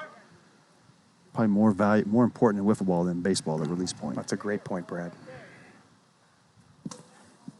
It is tough to find that release point sometimes, and you have different pitches that you have to release at different points as well. If you throw your screwball the same as your slider, you're not going to get the results you want. But I like it. He threw the get me over. Here, I'm more important right now to not walk. I'm important here to throw a strike and see if he can put it in play. Now Maio has 3 innings remaining. Petrikis will be the game 3 starter with all of his innings left. Tyler walks Hutter there, and it's first and second with 1 out. He's going to have to bear down here, the bottom of this order, but Stein isn't a bottom of the order hitter here, so Stein hit a home run, a slingshot home run over that 113 sign in center, his first time up, giving them their 3-0 lead. Great pitch by Tyler there to the outside bar. Yeah, that was pretty good pitch. That was pretty nasty.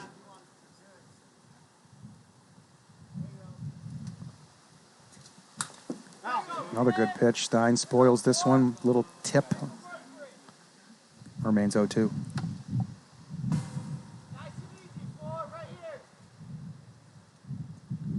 The winds are whipping around here as Stein hits a rocket that James Perez, I believe that's Perez there. No, it's KJ. It's KJ. Perez out there and right. I was saying second base there. Second base, yeah. KJ in second. He made an effort at it, but the ball was by him before he could even get to the ground. And that was right side.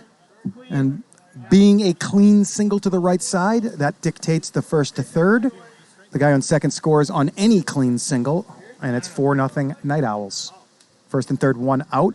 Hutter on third in a position to tag up on fly balls to the outfield.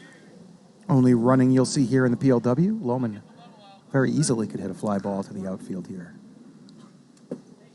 Lohman and Walensky both on the on the Lightning this season to start off. They know each other pretty well.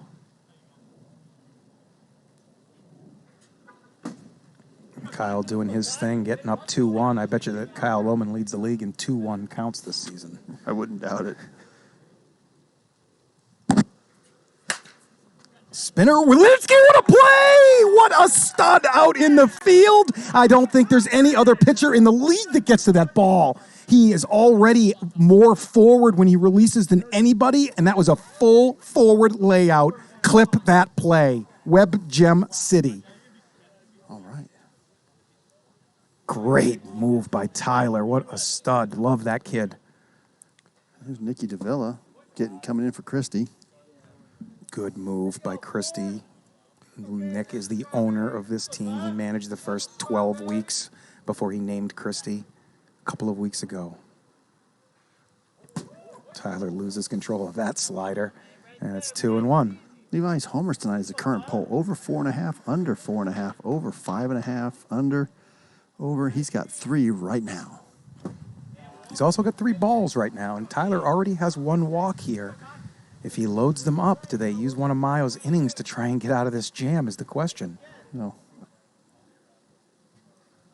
We're going to find out right now, as that's Tyler's second walk. The bases are loaded. Where do they go? I'd go KJ. I would not go Buck, and that's where they're going, and I don't know about this.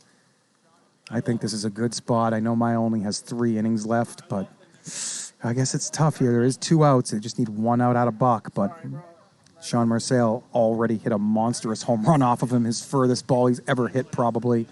Buck only gets 3 warm-up pitches here, Gio. Just make sure we know that. We only need 3 though, Buck. Yeah. That's why I didn't want to waste the bucket. That's why, it's all right. We just needed a showing. So Buck's going to get an inning here. Yep. He pitched the first and now the second, so both Walensky and Byrne are charged with an inning here for this second inning. But this could be blown up in a hurry. Sean can very easily hit a home run here and blow this game wide open. Yeah, I'm not convinced on this move right here, right now, as much as I love Buck Burner. Bases loaded, 2 outs, and the ever-dangerous Sean Marcial up. I guess down 4-0. It is a stretch to ask Maio to come in to use one of his innings to get an out. Ooh, good cut by Marcel. Good pitch by Buck, though, keeping it just out of Sean's reach. Everybody uses the same size bat here for length. They are weighted differently as tape is allowed on the bats, covering 1 foot of space and staying under 10 ounces. Ooh, just misses there. That's a really good take by Sean. That pitch looks like a strike coming in. 2-2 now. Be careful, Buck. Good pitch by Buck, and he gets the job done. Oh, no tip. Sean calls a tip, but one of the umpires has to hear that tip, and head umpire Gio Battistoni says no tip, inning over, and Buck does a good job of limiting the damage. Wow! So he gets out of that, bases loaded, 2 outs, keeps their chances of winning this game alive and winning the series and the playoffs. So what a crucial moment in the game, and they were able to find their way out of it. They better get those bats going right now. I see Petricus holding a bat down there. Yeah, he's going to bat in the 7 hole. So Petricus is batting in the 7 hole. They're going to hit 7. It can't hurt them. They need something to spark, and they don't want to take anybody out. So maybe the All-American give them a little spark in the 7 hole. I don't hate it. If Dodos was here, I absolutely hate it because you don't want to, lengthen that lineup anymore to get Dodos further away from batting. But with no Dodos here, their lineup kind of blends a little bit, and nobody really stands out. Burner hasn't really got off to a great start here tonight, so I don't hate the move. I definitely want to see Matt Petricus in the lineup. Yeah, and you're going to see a little bit longer lineups in the last 3 weeks as people are trying to get eligible to play the playoffs. Or you're going to see longer lineups because the teams that are out need to get guys at bats, see the pitches, do something that, just to figure out if they can, because relegation is real, challenges are real, and you definitely don't want to go in there cold. Another thing about Matt Petricus of note is that he does struggle in the light a little bit. He does not see the ball well in the brighter conditions. So maybe that was another reason why to keep him out of the lineup game 1. And now the sun is setting or has set. And actually, it hasn't set yet, but the clouds have covered the sky, and maybe Matt can be effective here. We'll see what he has. He has KJ LaCroix, though, taking ball 1. Can you drop that prediction there, Tom, please, up top so we can see the whole chat? Thank you, sir. Great eyes, great eyes. Is it 3-1? It might be 3-1. It's 3-1. It's 3-1. That's hit well, but I don't think it's hit well enough. Dakota under it. Makes a good play. Didn't carry quite enough, as maybe an hour ago that does carry out of here. Yeah, it just kind of didn't. I don't think it had any drive on it. Just kind of was a pop-up. It just kind of hung in the air for a split second and came down.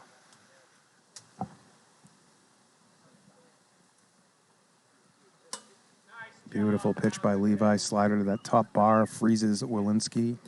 And he gets ahead 0-2. Remember, we start with an 0-1 count here in Premier League Wiffle. So batters are behind the 8 ball awfully quick.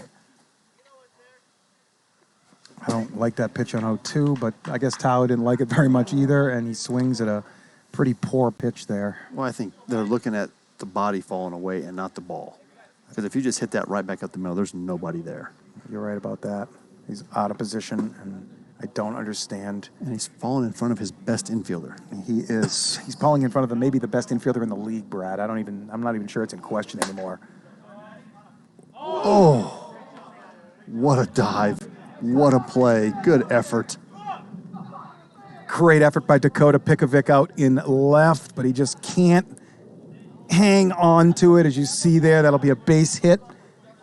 Is that Petricus? Yeah, it was. That was beautiful. Matty P. Beautiful down in the 7 hole. He's rolling that line up back to the top.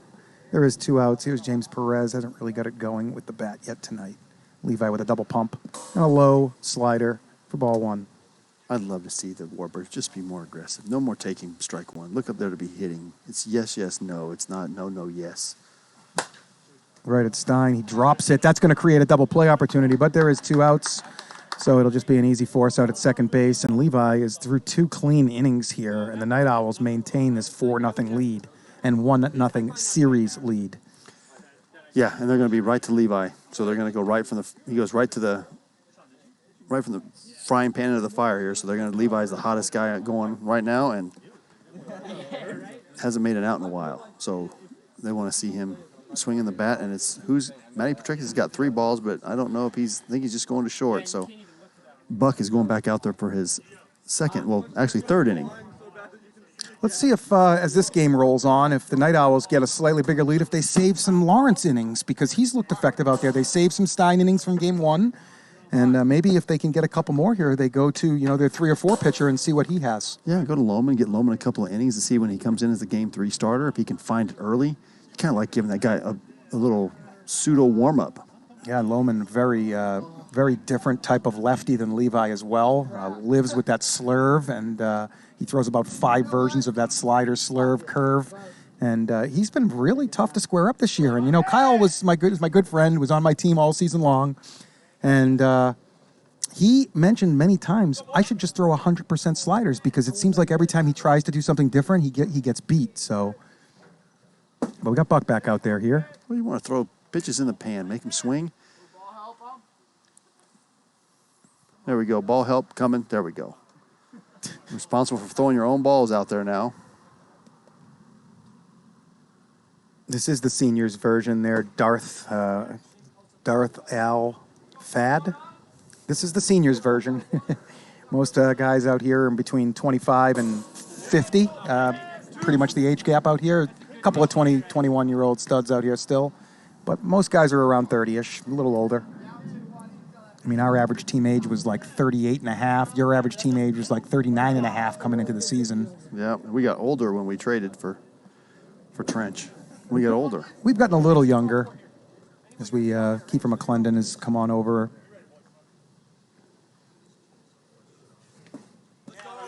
Buck walks Levi. There's another reason why I'm not sure I would have put Buck out to start the third already with 1 walk. And he walked Levi again. That's the guy. He's walked twice, and now KJ comes in. I would have just liked to see KJ start this inning off here and see what he could do, and then maybe later you might need Buck for another out somewhere along the way. KJ, he's kind of an interesting type of pitcher. He's got different type of stuff and mechanics than most guys, and he didn't give himself very much credit a year and a half ago. I really pushed for KJ, another really close friend of mine, and we kind of started things up together in the Avocado League 2 summers ago. And KJ helped me run that, and I really pushed for him to work on his pitching, as he's got some interesting stuff, and we'll see if it's effective here against these Night Owls. Yeah, if he throws strikes right here, I think it'll be effective, because people are trying to end games. They're swinging for home runs. Nobody's just trying to put the game in play. Look at that view, Brad. Unbelievable here. These sunsets in Las Vegas. And Bruce the Juice getting that for us. KJ LaCroix stepping to the mound. Love having Bruce the Juice down here on Skycam. I want to see his back get going tomorrow night again, Brad. He's been a little cold this last in May here. Trying to do a little too much, maybe. Well, the league would love to see you guys do it. Yeah, we can successfully say that the entire league, other than the Snappers, will be rooting for the Lightning tomorrow night, as everybody's trying to knock those Snappers down. 3-time championship game finalists. They won in the spring and then lost in the summer and the fall. Barry hits one deep, hits one back. That's going to get out of here. Home run, Hutter. 2-run blast. Owls running away here tonight. 6-0 now. That's Barry's second home run of the night. He had one robbed as well. Yes. So Barry locked in here tonight, making those Night Owl eyes coming around, as the Night Owls look like a playoff team here tonight. They're going to need a whole bunch of wins in these final 11 games to get there, but they are more than capable. Randy Dalby still has a couple of series left in their final 3, I believe. He is a difference maker. And look, as we approach 25,000 followers. Thank you, PLW Nation. Yeah, if you're on TikTok, get on over here to Twitch right now. We got a way better production on Twitch. And just get that Twitch app on your phone and search Premier WIFFLE, or you can see in that TikTok bio, there's a link there. You can click right on it. Come join us here in PLW Nation. It's 3 strikes and you're out, but you start with 1 strike here. First time chat. Love to see it, K. Murr. How are you tonight?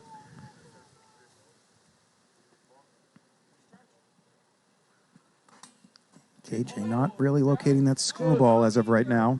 Count goes to 2-2. Let's see what he comes back with here. Good pitch, but that ball, again, by the second baseman before the second baseman can even react. It was only a step and a half it was left, but with that 90-mile-an-hour exit velo, let's check it out. 82-mile-an-hour exit velo there. But the other way with some spin, tough play. Yeah, and you're also half the distance, probably less than half the distance that an infielder is in baseball. Yeah, it's pretty close to half, I would say, like 110 in baseball for a second baseman, maybe 130 if he's back in the dirt. But here, you're right, it's like 52 feet, I'm going to call it. So it is less than half. And the exit velocities are the same you're seeing in Major League Baseball. Maybe a tiny bit slower, but you're seeing plenty of 90 exits off the bat. So tough plays to react. And I like Turtles asking Chad, what does the relegation? No, relegation is complete. The relegation tournament, yes, you do have to be playoff eligible, but the relegation tournament, the actually play-in tournament, is anybody on the roster is eligible. Yeah, no innings limit for the Challengers tournament, that's called. We got another first-time chat from D. Stowe, 2291. This isn't a backyard. You are correct. This is a local backyard, and it is probably the nicest wiffle ball field in the country, and I'm going to call this the top wiffle league in the country at this point. With the action we have created, with these rules we have created, there's not a moment to rest out here. I don't have any magic numbers there, Sasai. I'm sorry. Next week we'll do some magic numbers. I was working on them today, but I didn't quite have them done yet, so no sense in busting them out with basically 4 teams. Still had 4 series to play, and everybody else only had 3. Yeah, the magic numbers out right now is win all your games, and you will get in the playoffs. Right?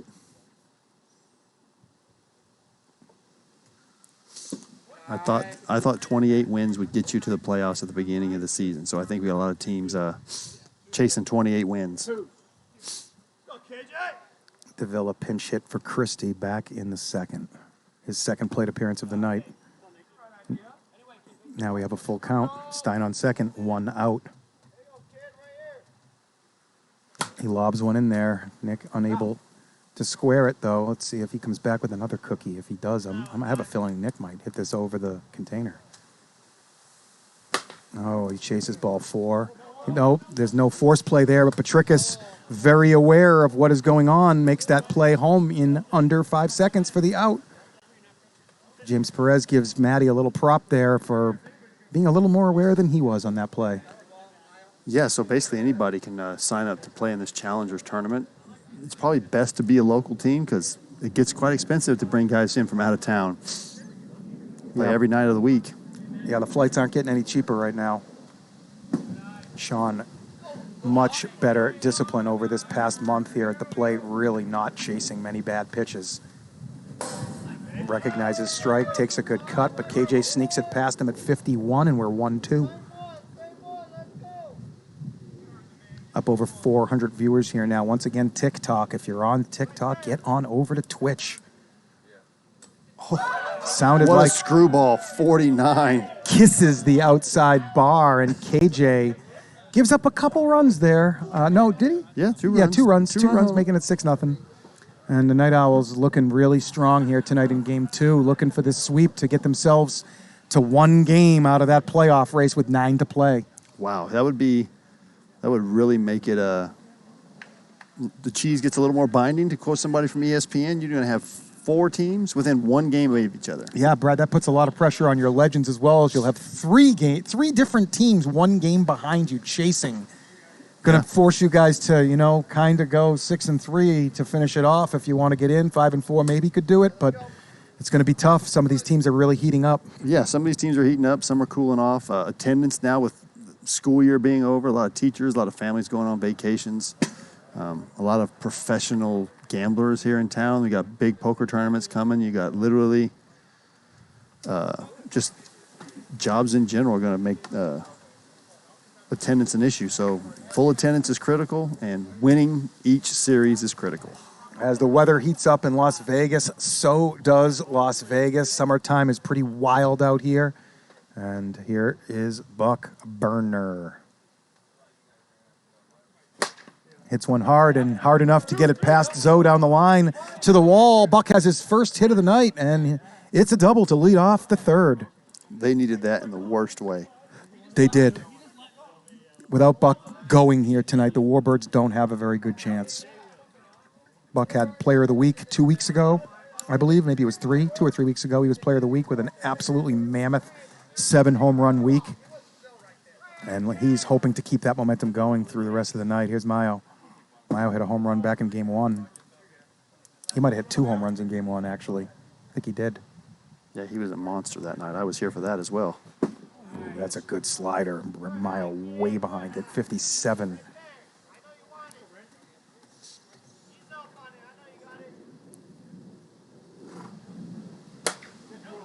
Great piece of hitting there. Yeah, Warbirds got to do more of that right there and just take the ball where it's pitched, find a hole, keep the lineup moving, trust that next man up. Yeah, hitting's contagious. Take one hit and pass it down. Don't try and hit a home run every time you swing. Yeah, lower that. Can you lower that pole? We'll start talking about it here, Tom. Aha, how are you watching the game? On your phone, on your TV, your laptop, or your desktop? I've been known to watch it on my phone and my TV at the same time. Nice. I'm not the sharpest tool in the shed, but one of my accounts has more WIFFLE points than the other. So You're not the dullest tool in the shed either, Brad.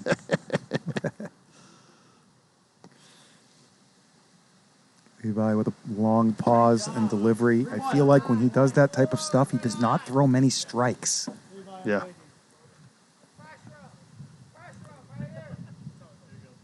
Viewers climbing up to 420 here now.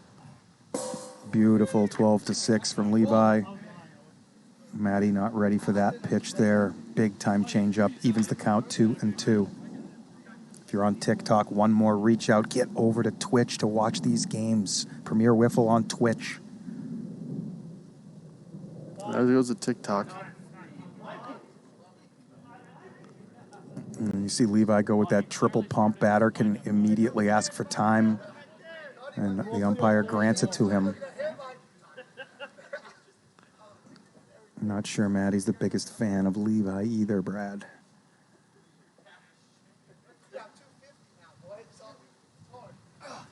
Yeah, I would just not offer it that. That's a really poor selection by Levi. Don't know what he's thinking on 3-2 there. Talking to the bench while he's in a long extended kick. It really doesn't make a lot of sense. I'm surprised Nick DeViller is not out there letting him know. Little gamesmanship. KJ LaCroix going up there with his own crane technique. Was going to be taking the whole way. Yep, and he might have showed Levi too soon that he was taking the whole way as Levi just pours a slider down the middle for strike 2, and now KJ's behind the 8 ball here. 2 on, nobody out. You got to watch out for that cheap double play. Don't hit a grounder to Mersail here. Let's go, sit down again. Strikeout instead, looking. Not sure these Warbirds are very keen on Levi right now, Brad. But one swing, and it'll all the chat will go away. 35 people on their phone, only 20 people on other devices, as that's a spinner, and Levi keeps it foul. Smart play, because I was not enough time. That thing was 6 feet foul, and it was coming back for sure. He's got to get that play in under 5 seconds. He might have had another click to wait, but he doesn't want to pick that up too late. It'll just be a hit if it gets back to fair ground. So he has to touch it foul. And he's ahead 0-2 again. And he does another pitch where he's kind of goofing around, and it's not really competitive.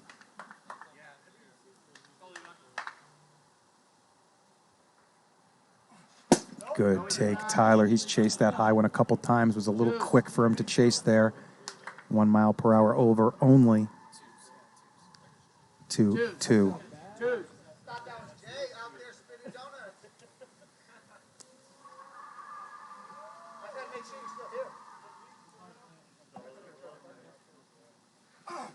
Oh, no. He slows it down. That back foot slider. Levi in season 1 and 2 lived off of that pitch. People have adjusted.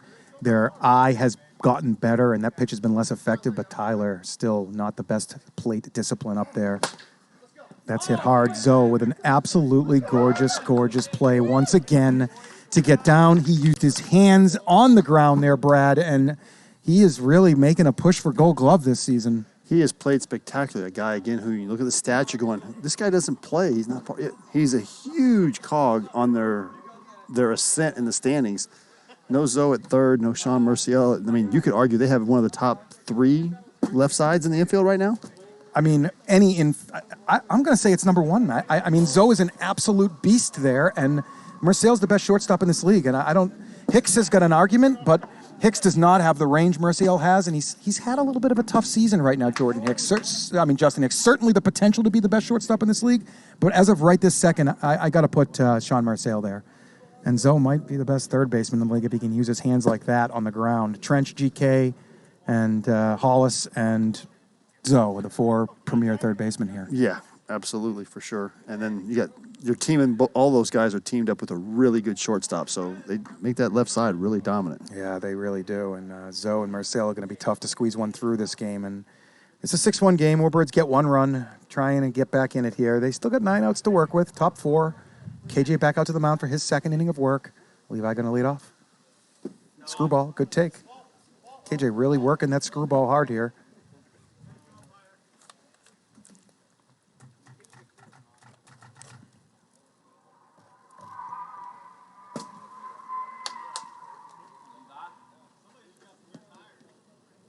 Warriors trying to pop some old ones.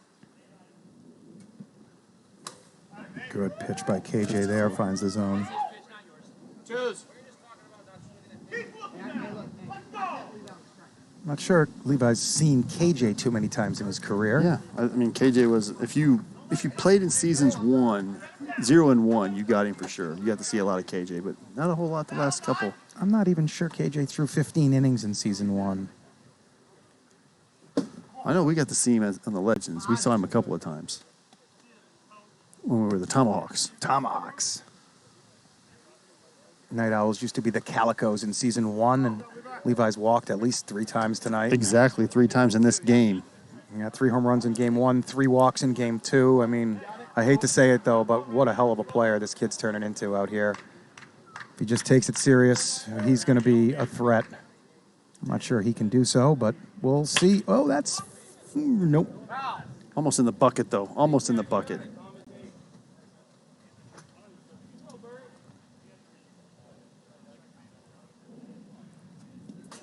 KJ wastes a pitch there to Hutter. KJ and Hutter know each other pretty well. Hutter, a very accomplished poker player, 7 or 8 million in lifetime earnings in tournaments. Joe Kuther also on this Night Owls team in the same exact ballpark.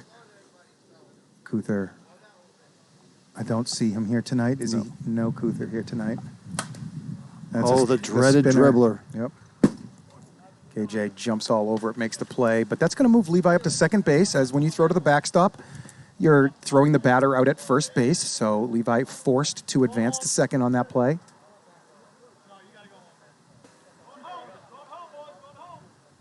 One out now, and here's Stein.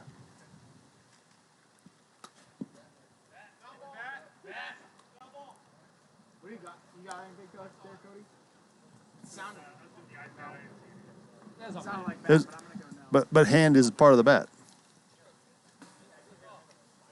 It's got to be a strike. Ball. All right, they're calling it a ball. I believe that hit KJ's Stein's hand, and don't believe that's the correct call.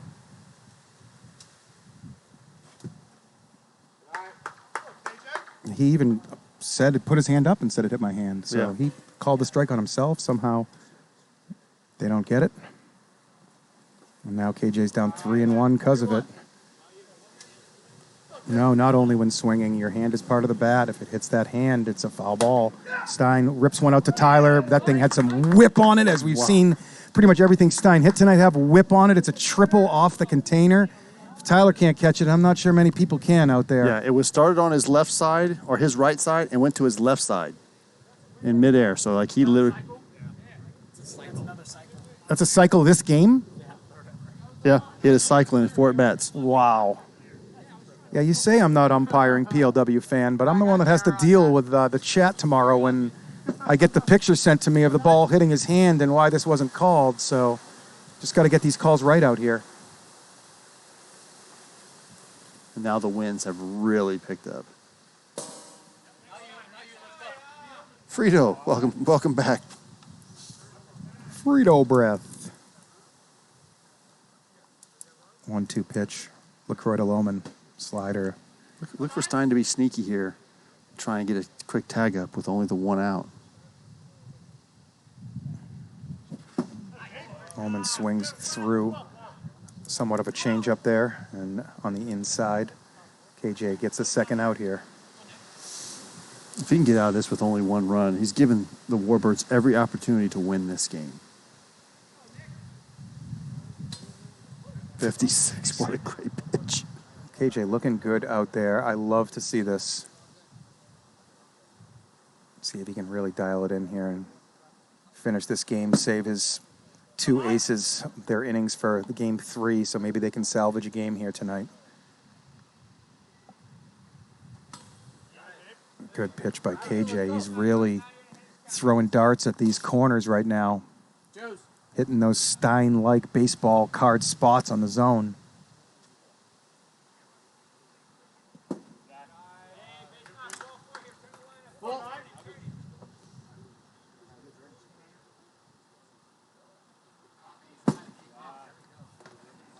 KJ walks.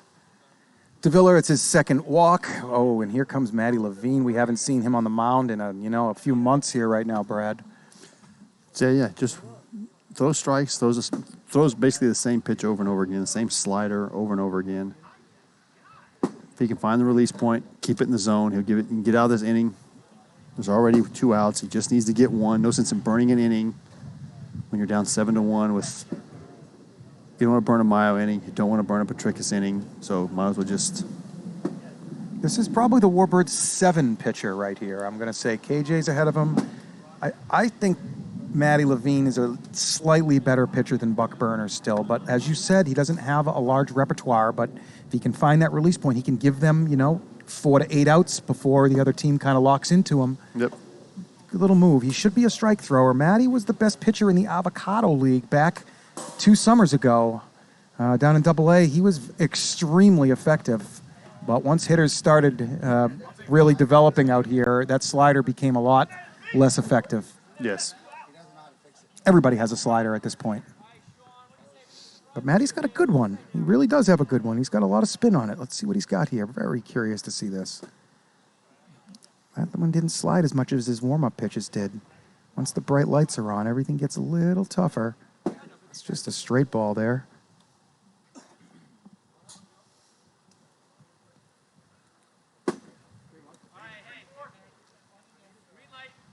Three and one, just like that. Levine working quickly. And he walks Marcel on 4 pitches. And now comes the most dangerous hitter of the night right now.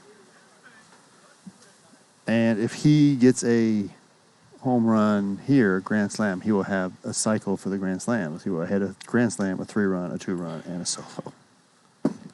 He will also put this game into mercy range at 11-1, and the Warbirds will get to bat in the bottom to try and cut that back under 10 if it does happen. 2-1.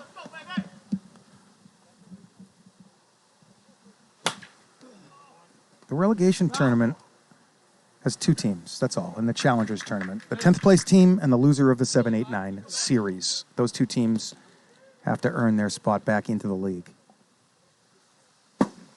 But as far as the teams that are challenged to get into the Challenger tournament, they can be as many teams as show up. Yeah, 2 teams will enter the final for that tournament, as we see Matty Levine walk out quickly here. There could be 5 contending teams, and those 5 teams that want to get into this league will have their own tournament the day before the Challengers tournament to find the best 2 of the challenging teams. And those 2 will play the 2 teams that have entered relegation, and the 2 best of those 4 will get back into Season 5 from Premier League Wiffle. So, yeah, no Taco League right now. We only have the field for 5 nights, so 5 nights a week. So no Taco League, but basically any team, any group of guys that want to put 6 guys together, 6 guys or girls want to come out and challenge. I'm sure we'll have a little announcement on social media that say, hey, this is the day of the Challengers tournament, and the top 2 teams, however many teams that show up, if it's 5, if it's 6, if it's 8, they'll play down to 2 teams. Those 2 teams will battle the 2 9th and 10th place teams in the Challengers tournament. Oh, man, a team of 6 girls coming out here? I want to see this. Hey, man, they might. Well, I know some girls that can hit. Hey, so. I have no doubt. I want to see it. Let's go. That's way out of here. Hutter on fire tonight. That's a grand slam, and it's 12-1 Owls. Wastes no time. Matty Petrikis' first pitch. He deposits it way over that 103 sign, and Barry Hutter's here to play tonight. Playoffs start week of June the 13th. June the 13th will be the 4-5 series. That'll be that Monday, I believe, Monday the 13th. Yeah, I know. Thanks, PLW fan, for that gifted sub. That's very kind of you. I have no idea why you possibly could have picked that person to gift it to, though. It was probably just somebody random you selected, I'm guessing. Yes, and relegation will be streamed. And Banana Poet, you just got to come on over. You got to, if you subscribe, you don't have to deal with those ads. $4.99. You don't have to deal with the ads. Maybe somebody will gift you a sub. What's the delay here? Oh, Dakota, we got a pinch hitter. Cody Runnels running the iPad tonight. Editing that pinch hitter in there. Here's Dakota Pikovic with his first plate appearance of the night. He hits one deep. He hits one long, and it's gone. Dakota Pikovic hits Petrikis' second pitch. Even further than Barry Hutter hit his first pitch, and it's 13-1 Owls. The route is on here, Brad. Yeah, here's the route. Here's the team looking for some offense, and there they go. Is that his first career? I am going to go look right now. Yeah, Tom's giving me the nod. I think that's his first career home run. No? No, not his first career home run. Okay.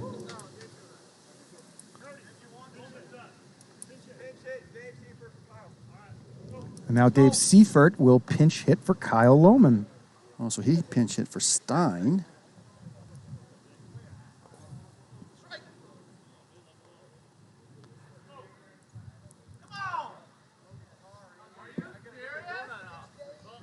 And here comes Seifert, grabbing a bat, trying to check out how many home runs Dakota Pikovic has on the season.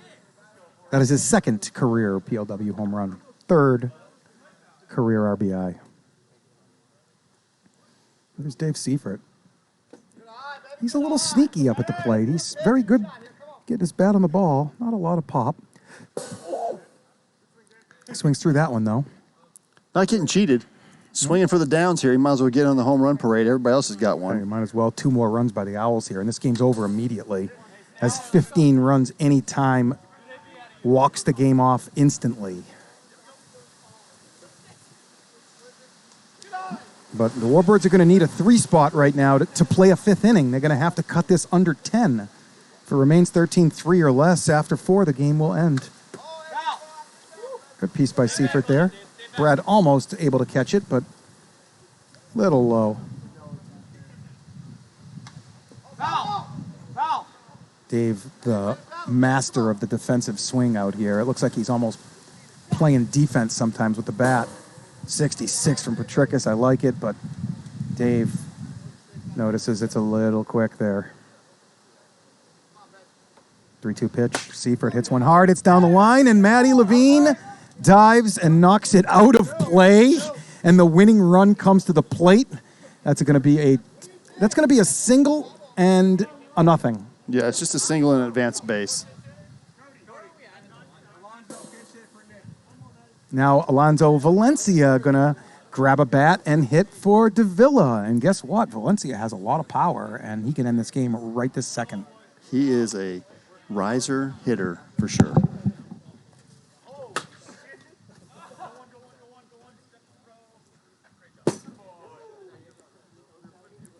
And they make the final out as it ends 13-1. You're going to need to see a 3 spot in the bottom of the 4th here from the Warbirds to keep this game going before we roll on to game 3. New pitcher. We got a pitching change as well. Looks like Son Mercial is going to take the bump. Wow, they're going to Mercial here. This is great. Going to Mercial. Sean Marcel has one hell of an arm out there. He just really hasn't developed the pitcher's mentality and the prowess on the mound just yet, but he certainly has the potential to do so. He's a good fast pitch pitcher, to be honest with you, and he can throw 90. But this medium pitch is very difficult to master. Yeah, I mean, he hits the pan from shortstop on at will, but he can't hit the pan when everybody's looking at him and he's the only one doing it. So we got to face him in the relegation tournament with that what turned out to be an all-star team, the long ballers. That team, how that team didn't get to the league is beyond me. But we got to face him, and he got a couple guys out, and then once we figured out he only had a slider, and he threw it the same speed out of the same arm motion, you got to see a Stevenson home run. And so, well, the long ballers is the start of my Lightning franchise, as I received the 3 best long ballers to start my expansion team in Marcel, Purdy, and Jay Kohler at that point. So that's how we started out as a Lightning, and Sean has been developing since day one, and he's continuing to get better and better. Let's see if he can do some damage here. Warbirds need 3 to continue this game. there it is. Yep. Slider. That's a pitch that we haven't seen out of Sean at any point. That little get me over 52 changeup, basically, and it's a great selection from him there. James Perez down on the count 1 and 2. Marcel kicks and deals. Beautiful, but 1 mile per hour over. Sean learning how it is to be a pitcher out here in Premier League Wiffle with that pitch. Yeah, so Habs fan, they will stay in the lineup, but you don't. Offense and defense is separate, so they don't have. If they make a pinch hit, they can still play defense. Yeah, the people that were pinch hit for are done offensively for the game, just like normal baseball. But defense is completely separate. Pitching is completely separate. Hit well. Can Tyler get it? No, Logan. I'm sorry. Logan Christie.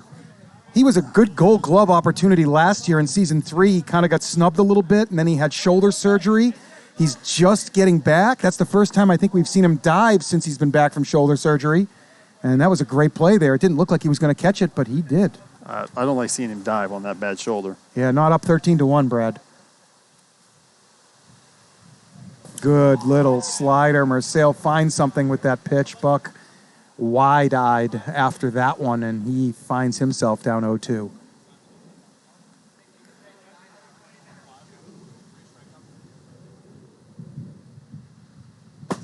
Marcel with a fastball behind Burner at 61. Hit batter, 65 to the head, results in a hit batter and a walk charge to the pitcher. Buck all over that one, but look at it still spinning back to the wall and fair ground out there at this point. That thing hit the top of the railing and maintained its spin.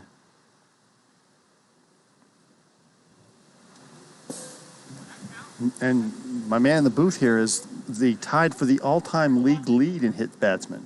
He has 1. I hit Michael Dean in the head at 66. Burner hits one way up. This is going to be tough, but Stein has it. Makes a good catch. You can hear a couple of airplanes overhead. The wind whipping around right now as it's picking up here. You can see the trees just blowing. Maio needs to get on base and give his team a chance here. Marcel trying to work a 1-2-3 inning and show his manager that he's got something on the mound. And there is that same pitch that he's finding something with, a little quicker this time. And he's 1 strike away from a Night Owl's mercy here in Game 2.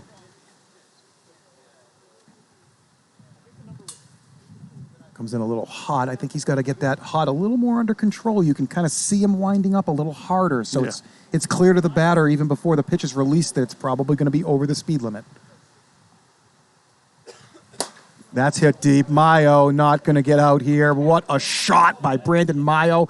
Probably the most pure center field power in this league. Everything he hits is right over that pocket radar, and the Warbirds cut it to 13-2. Yeah, so he got his 150th hit and his 40th home run. So what's that, 28% of his hits are home runs?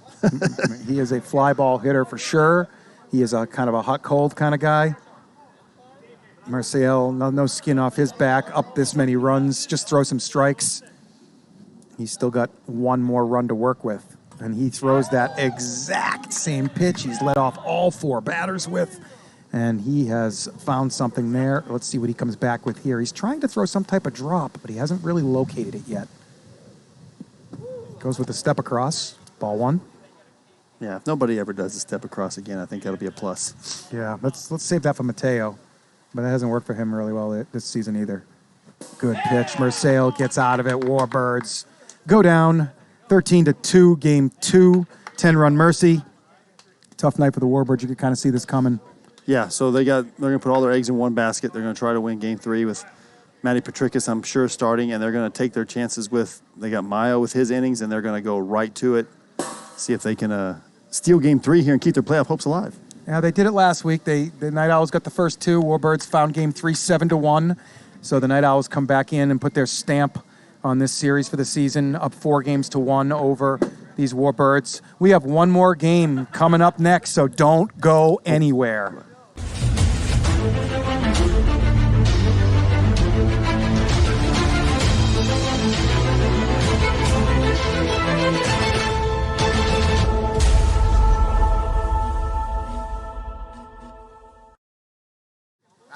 Hey, welcome back. We got Game 3 here.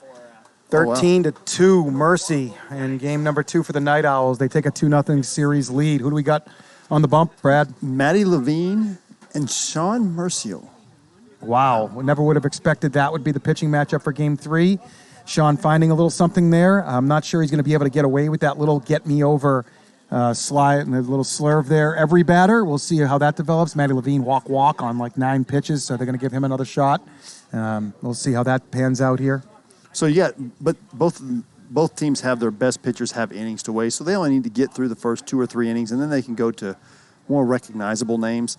Levi Lawrence's, the Matt Petrikis's, the Brandon Maio's, the James Steins. They can go to those guys later. They just want to get through the first couple innings and see what's going on.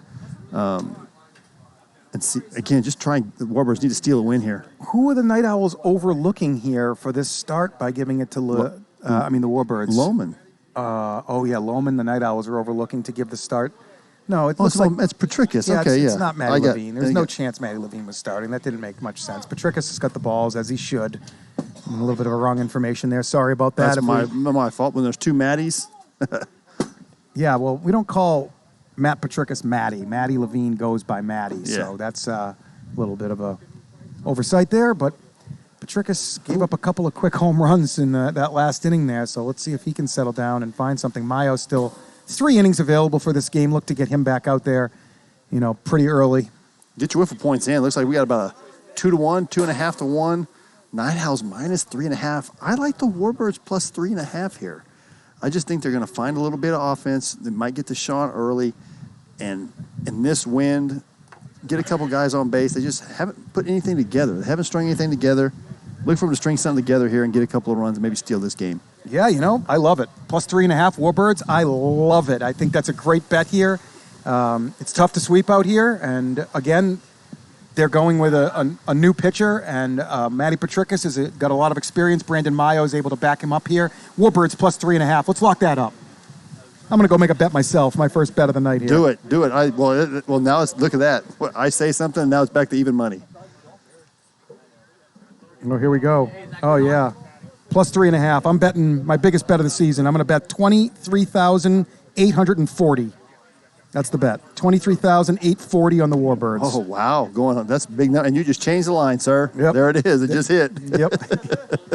Like the Warbirds getting 3.5 runs here. Yeah, Buff, I like the plus 3.5. I just don't think that the Warbirds are gonna go away quiet here. Too many veterans, too much offense, too much wind. Yep, and here we go. We're underway already. Marcel leading off. He led off last game with a home run. Petrikis has been victimized by the long ball a little bit this season. 2 quick balls and Marcel in the driver's seat. Yeah, that's perfect. Bet the opposite of what I bet, so my odds can get a little better. Thank you. Marcel hits one hard, hits one deep. Is it going to get out? No, it's knocked down. One base, Cody calls. That's a good play by KJ LaCroix out there as the Warbirds have kind of shifted their defense around. No, it looked like a strong play by KJ to keep that from the wall.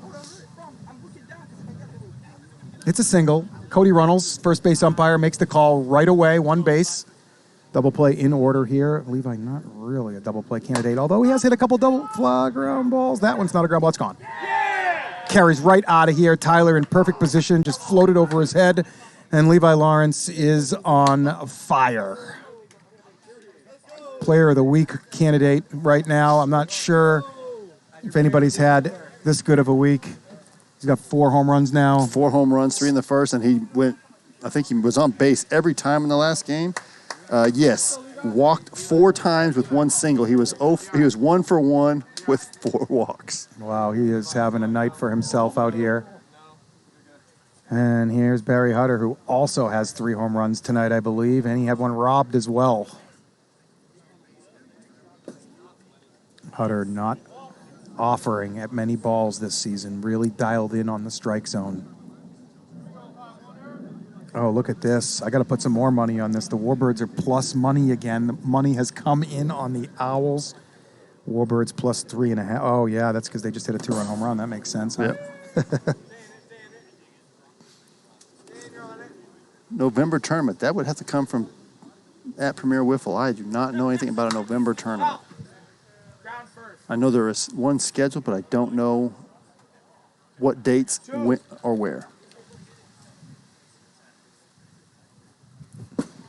Hutter does chase that pitch there as Petrickas throws a little riser, fools Hutter, and Petrickas has his first out. Night Owls have wasted no time in the first inning in all 3 games getting on the board.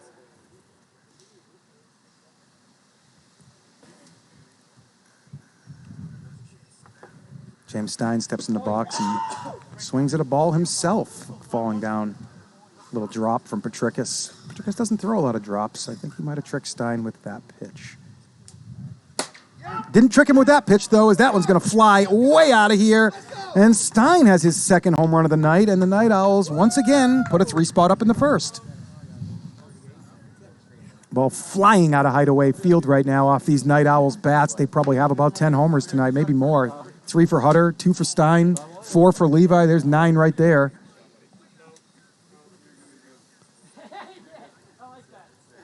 What tough night here for the Birds. No Dodos really playing a factor here. They could really use his arm on the mound here tonight in these type of conditions. That's a good little drop from Petrickas there. Loman can't square it. He's down 0-2. We got Tom and Bird in the dungeon. We got Jonathan Wilson, Cody Runnels, and Gio Battistoni umpiring. We got Bruce the Juice Hewson on Skycam, and Chad Phillips and Brad Ogden here bringing you game number 3. Night Owls lead this series 2-0. Loman able to get right back to a full count after falling behind 0-2. Let's see what Petrickas throws him. Not bad. Behind him, and Loman adds to his league-leading walk total. Let's see if I can get that number. How many walks does Kyle Loman have on the season?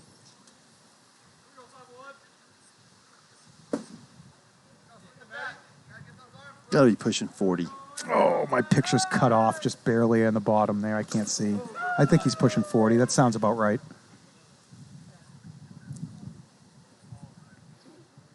There's Logan Christie back in the lineup. Petrickas can't get it under that 55. It was a good location. It was such a good pitch, Christie couldn't offer at it, and he lucks out with the 57.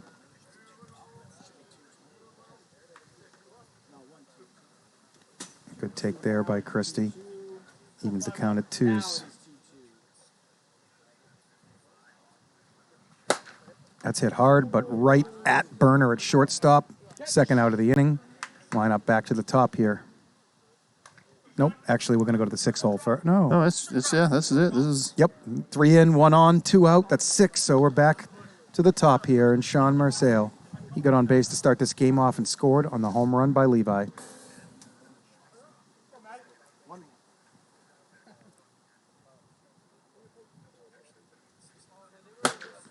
Hit hard. Still got time. Cover second. I don't think he's got. He might. Both umpires.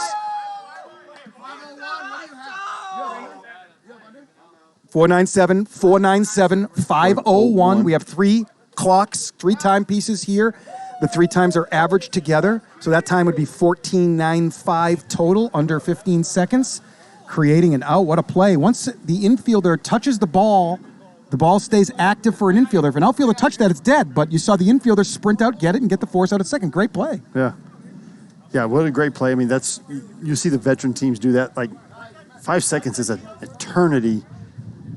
Cover the bag. You never know. Take a chance. I mean, again, 4.97 doesn't sound like, but it's an eternity. Well, that ball was hit so hard that, the clock is at 0.5 by the time the infielder's first touching it, so there's still a lot of time left. It's the time really comes into play on some of those slow choppers down the line, and you don't realize that the ball took 2.5 seconds to get to you versus a half a second. So it creates, a little bit of hecticness in the fielder's head sometimes. Yeah, I mean, and it roughly takes, if you're throwing that little floater, it takes 3/4 of a second for that ball to get from short to the pan. So, some guys have a little bit more whip on it, but if you throw a little floater like Jesse Capps does, yeah, he fields it.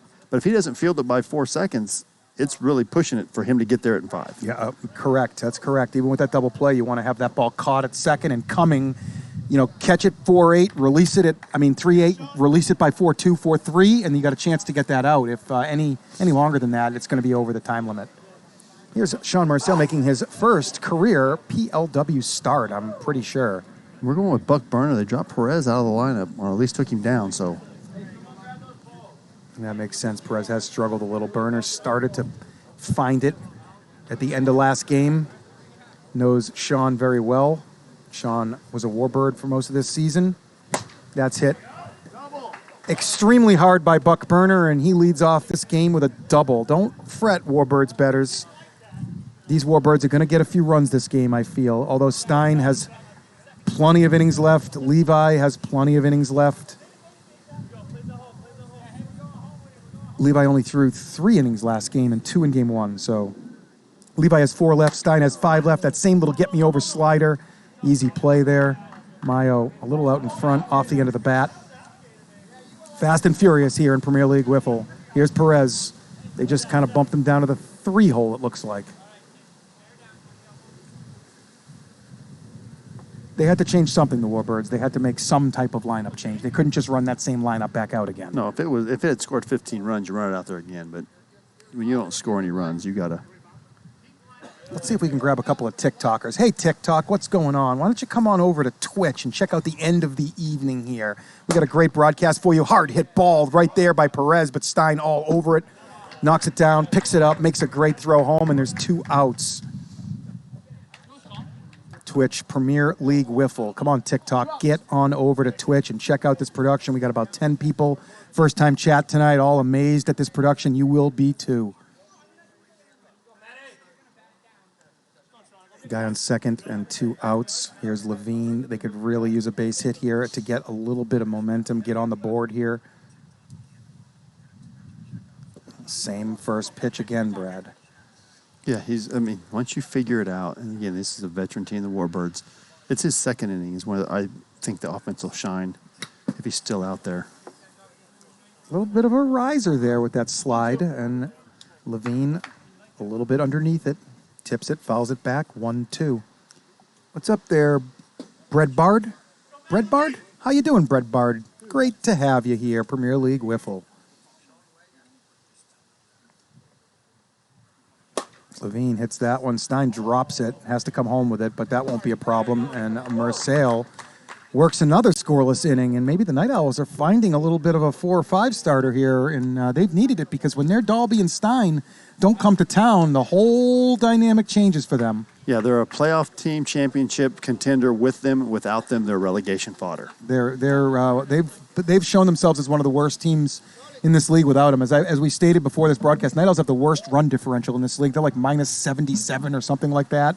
That's a guess. I know they're my Lightning are minus 58, and I know the Night Owls are about 20 runs behind us.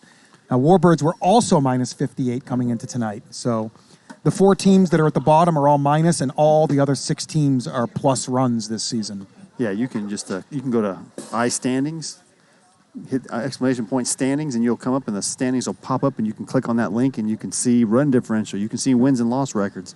We got stats. You can check out what Brandon Maio's career strikeouts are. He's well over 500. Yeah, you can see all the stats from season 4, 3, 2, 1. You can see the career stats. You can see the challenger stats, the playoff stats. And then you can just bring up any player and see career stats as well. And you can bring up the total career stats also. And you can see that I am the all-time highest batting average for the Warbirds in a tournament. The one tournament I played with them, I hit over 500. Excellent. I don't hit 500 the rest of my career. So if you're going to go see Brad's stats, make sure you go see those stats. Yeah. Don't bring up his career season stats, even though they're probably not good, but They aren't. They are. Well, mine aren't either, Brad. They were good. They're good against certain pitchers. Hey, I walked last week. I'm living off of that for the rest of the season. Levi Lawrence going to lead off here. Good take. I don't think he swung at one ball tonight, Brad. He's so locked in. He's walked 4 times. He's got 4 home runs, and he's really waiting for strikes. Didn't mention that Brandon Maio right back to the hill here, trying to keep his team close. He can throw the second, third, and fourth. Yeah, second, third, and fourth. Give him a chance to get this win. Or create some spread drama for all the bettors out there. Levi just let out a frustration noise, and then he looked back. He's like, oh, 57, okay, 2-1. Little hot. Good take. Again, Maio lives down in the zone. Levi is very good at dropping the head of the bat down there and just yanking it out of here. He's got a green light, I promise. That's deep. That's gone. His 5th home run of the night. Levi Lawrence on a tear. Oh, man, Brad. I don't even know what to say anymore. I got nothing left. Well, we're not even going to put the poll up. I mean, we can, but the I think I'm going to make you do your first interview. That's fine. If he's coming up here. That's fine. It's yours. I'll interview the man, the myth, the legend. Yep, that's perfect. Now, Barry Hutter has a couple of home runs in this series. Yeah, I'm rooting for Barry now. He's still got a chance to come up here. I got Barry, you got Levi, all right? You got it. I have a feeling Levi might give a slightly better interview than Barry, though. I think everybody, well, he might be the best interview that we can have if we can keep him PG-13. Yeah. You might have to put that on 10-second delay so he can set up the sensor. Nobody voting Levi. Well, Maybe. Chad's scared. Chad's a Karen, and he's scared. You got it. Who is this? This is clearly somebody that's changed their account name to Chad's a Karen as well. It's not a new viewer. Chad interviews Levi. Jay Buff. That's my guy. He's going to be a legend before you know it, that guy. He'll be out here for sure. Yeah, the last week, the Night Owls took 2 out of 3 from the Warbirds. And this is the rematch week. Stein, way out of here. James Stein. Wow, this Night Owls team came to play tonight. Everybody dropping bombs on their team. And that's probably their 12th or 13th home run. And that puts them up 4 or 5-0 here. 5-0, I think. Yeah, 5-0, all on the back of 4 home runs. Oh, my 23,840 WIFFLE points are in trouble. No, again, solo shots are great for the cheer and for building up your ego. Only VIP for home run hitters only, says Loman. Is he the only one in the lineup that doesn't have a home run? Yes. Logan doesn't either. Him and Logan. Everybody in the top 4 has at least 1. No, excuse me, at least 2. All the top 4 hitters have at least 2. Mitch, 31. How are you tonight? First time chat. Love to see it. Welcome to Premier League Wiffle here live. Hideaway Field in Las Vegas, Nevada. Loman swings over the top of a submarine drop. Tough pitch from Maio. Tough matchup for Kyle Maio, I really believe. Brandon is one of the better pitchers in this league at keeping the ball down. Here's Davila. Davila hitting for Christie. So already Christie just getting himself eligible for the playoffs, basically, is what it looks like. Again, a team with attendance issues, you want to make sure you have as many people eligible. Yep, playoffs and relegation are treated the same. 20 games played to be eligible. Pitch to a batter or receive an at-bat to get a game played. Davila takes back-to-back 56s on the outside bar. Maio visibly frustrated. That's because it's kind of how the night started in Game 1. Maio struggling to keep it under 55. Back to his Season 1 woes. Come on, man. Yeah, Glenn, I knew I couldn't get it. I couldn't do it. Well, why do we even try? Just run with it. I almost don't even say it anymore. I just say Las Vegas. Well, as a guy who grew up in Illinois, Harry Carey was drunk by the 4th inning of every game. So, come on, just go with it. Steve Stone was doing yeoman's work. He was. Steve Stone was doing yeoman's work. Welcome, guys. We got Chad Phillips and we got Brad Ogden up here in the booth tonight. Night Owls take the first 2 games. Off to a good start here in Game 3. They're running on all cylinders tonight. Their defense has been great. Their pitching has been great. And they're hitting home runs like it's candy. Yeah, I mean, they're playing long ball tonight. They've got more home runs than I think the Warbirds have hits. I mean, I can do a little research on that, but we've got 4 of them in this game alone. Levi's got 5. Speaking of Levi, back to the bump for him. Yeah, I like this move here. He was really effective, and he's got plenty of innings to use. And then if you have to, you can go to Stein still. So, and you still have Lohman. So, I mean, they have plenty of innings to spread around. It's only the second. Let's see if they can get another shutout, go back in and get 5 runs and put this to a mercy rule early. Believe it or not, Brad, Lohman leads this team in innings pitched. I know he didn't get his innings pitched with this team, but when you go look at the leaders for innings pitched on the Night Owls, it's really spread out more than most of the league. Lohman did a lot of work for the Lightning this season, but he was 25 innings ahead of the second inning guy on this Night Owls team coming in tonight. And he has not even seen the mound yet tonight, as Nick is managing extremely aggressive, getting Marcel right out of there. And, just getting Marcel back to shortstop is a plus in itself. You take Marcel off to short, you put him on the mound, but you lose the best shortstop in the league. So great managing by Davila here, or Christie, whoever made that call.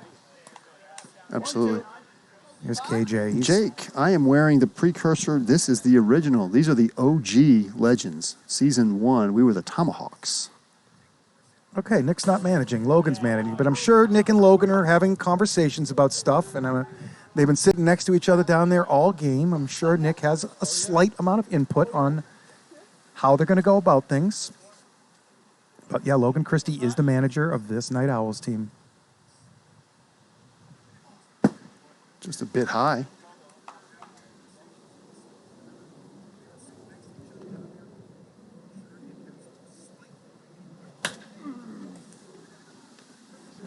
Walensky fouls one back there.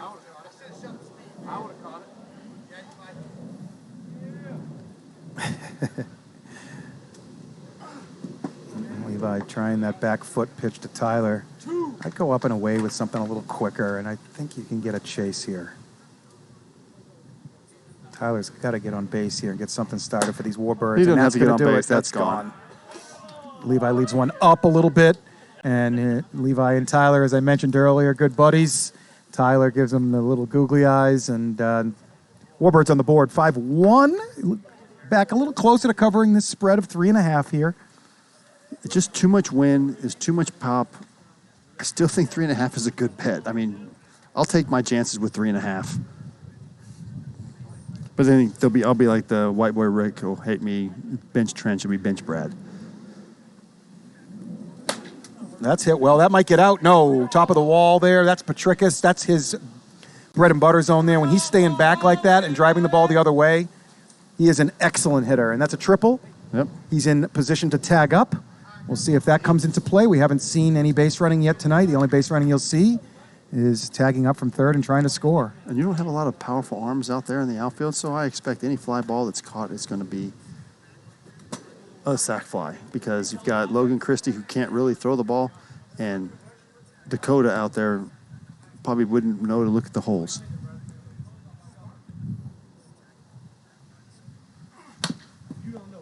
Chad played poker for a living for 12 years, so you probably sat across me at a poker table at some point. Yeah, we had that discussion. We probably chewed a lot of the same chips. Yeah. I played a lot of limit poker, though. No limit kind of bores me. Limits kind of died out at this point. As you see a strikeout from Levi. Two outs now. No more tagging up. Donna, this is in Las Vegas, Nevada. Stormglider, I am doing fantastic. How are you? Now look for Levi to throw that little get-me-over slider here, and look for Brandon Maio to deposit it into center field. Ooh, 39, Brad. Hits that top bar. That pitch crossed Maio at his forehead there. Tough pitch.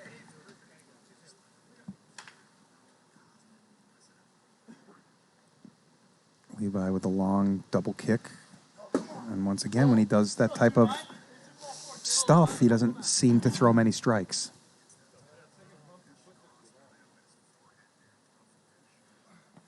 Maio, Just missed it. he did just miss it. Just missed it. Levi works through that inning. 3 outs. Levi That's three. thinks That's it's three only outs. 2, but it's That's 3 3 outs. 2 Ks.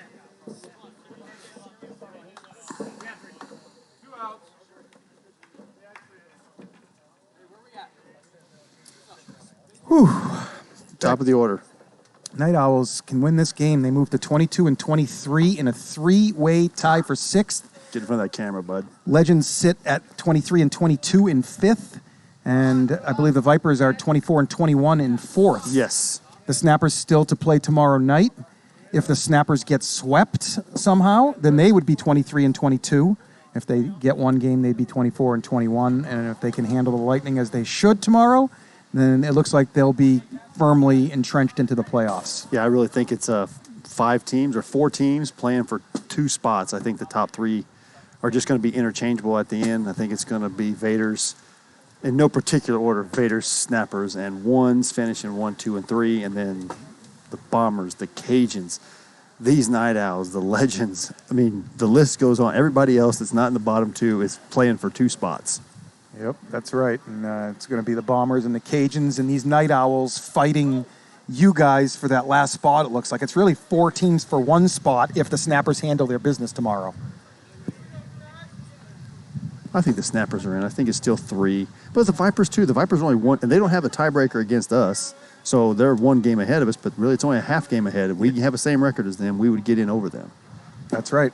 And the Snappers, same type of deal. If they have trouble tomorrow night, they're going to be in that mix. But if they handle business, they'll be in the playoffs. Yeah. They've just gotten better as the season's gone on.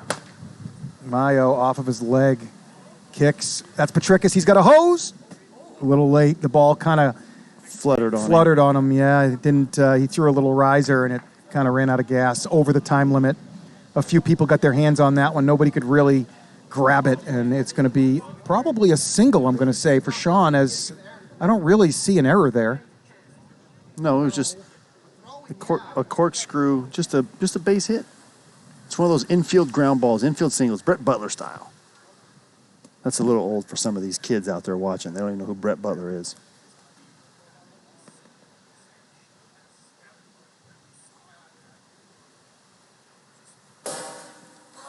Levi wanted that pitch, even though it's 59. I still don't think he's swung at a ball tonight, and I'm actually not sure he's taken a strike tonight. That's how locked in he is. He's been, yeah. 5 homers, 4 walks. I think he had a double at one point as well. But he's just been saying the same simple rule, stay back, stay back. 3-1 pitch to Levi. Nope. Close to offering, but he did hold up there, and he draws his 5th walk. 5 walks, 5 bombs. Well, I think he's got more than 5 walks. He actually has 5 walks, 5 bombs, and 1 single. Wow. What a line! That's it. He hasn't made an out. No, he grounded out a couple times. 2 4 threes, 2 ground balls to the right side. So he's 6 for 8 with 5 walks and 5 bombs. Yeah, player of the week favorite as of right now. Yeah, it's pretty disgusting, actually. Bruce Huson's going to hit about 6 home runs tomorrow night. What do you think about that? That'd be great. Because that means there would be spread drama. Yeah. No, that would mean the Lightning are going to win some games if Bruce goes off. 2-1 Maio. Nope, not there. 56 all night long for Brandon. Just unable to keep it under that last tick. And now he falls down to a Enfuego Barry Hutter here, 2-1. Wagaman, we use the standard yellow wiffle ball bat. Official wiffle. And then they can add up to 12 inches of tape, but no more than 4.9 ounces of tape. It must weigh under 10 ounces, and the bat comes at like 5.2. So you can add tape to the handle and to everything above the O within 1 inch of the top. So that's 12 inches. And you have to keep it no less than 3/4 of an inch in diameter. We're fancy. We have PVC pipe to run that bat through to make sure it's not too big. And then we have a scale to weigh it. If anybody has a question, you use an illegal bat, the batter is out. That's right. Doesn't matter if he walks here.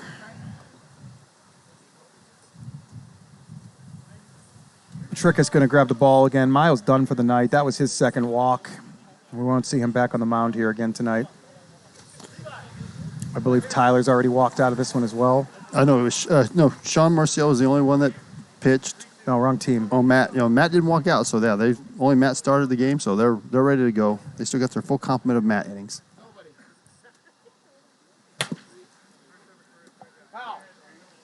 Stein greets Patricus with the bases loaded and nobody out. Here, infielders, if they hit the middle panel of that backstop or the strike zone, they get a force out at the plate. If they choose to step on their base for a force out first, for a regular double play, middle panel, if they happen to hit the strike zone after stepping on their base, they get their force out and they get a tag at the plate. Riser really rose up on Matt. Let's see if these infielders are ready to know what to do on a grounder. Matt wasting another pitch there, 3-2. I think he's just trying to find that flip screwball that he throws, a little screwball riser, trying to get it, a little pop up here.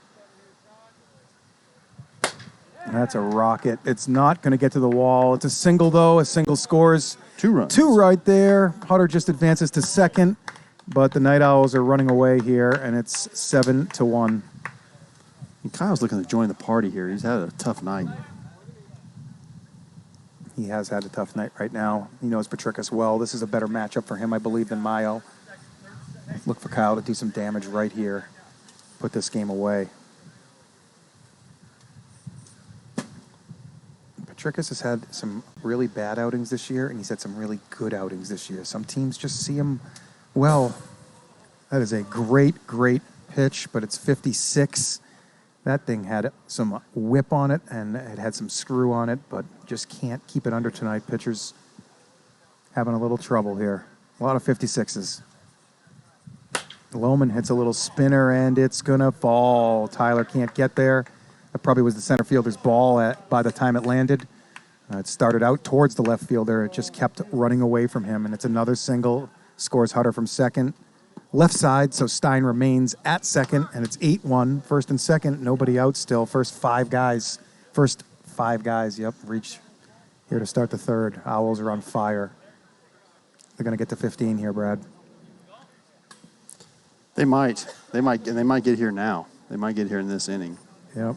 And the 10-run mercy rule kicks into place after 3 full innings, so even just a home run here would put them to 11-1 and force the Warbirds to score. Yeah, that was a no man's land.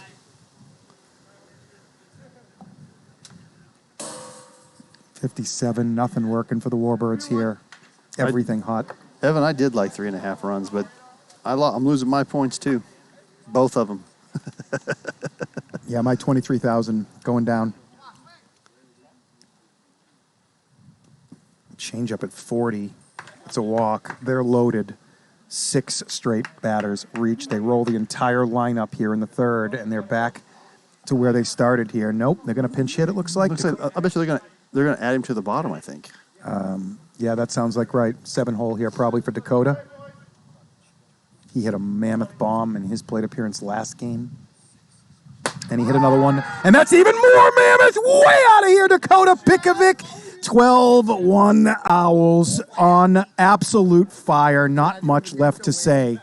He saw 2 pitches. And he's hit them. He saw 2 pitches, and they might have traveled 350 feet. Incredible, Brad. Absolutely incredible performance by this Night Owls team. They really look playoff ready. Look out, playoff teams, if these Owls get in. And the scary thing is, he won't be playoff eligible to hit. Because he won't have enough. There's not enough games, I don't think, for him to get playoff eligible. I bet you he can get playoff eligible. Let's take a peek at how many games he has right here. He's cementing himself in the lineup if he hasn't already.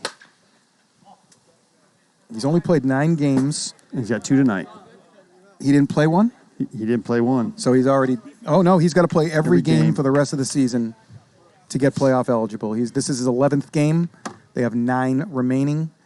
And we'll see if Nick and Logan are able to get him into 9 more games. And if he's going to hit the ball like that, I think they can do it. Oh, yeah.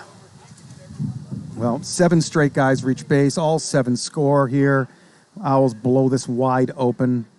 1 out now. I don't know JP will, but they picked him up about 3 or 4 weeks ago. They had a little tryout here to use their free agent pickup.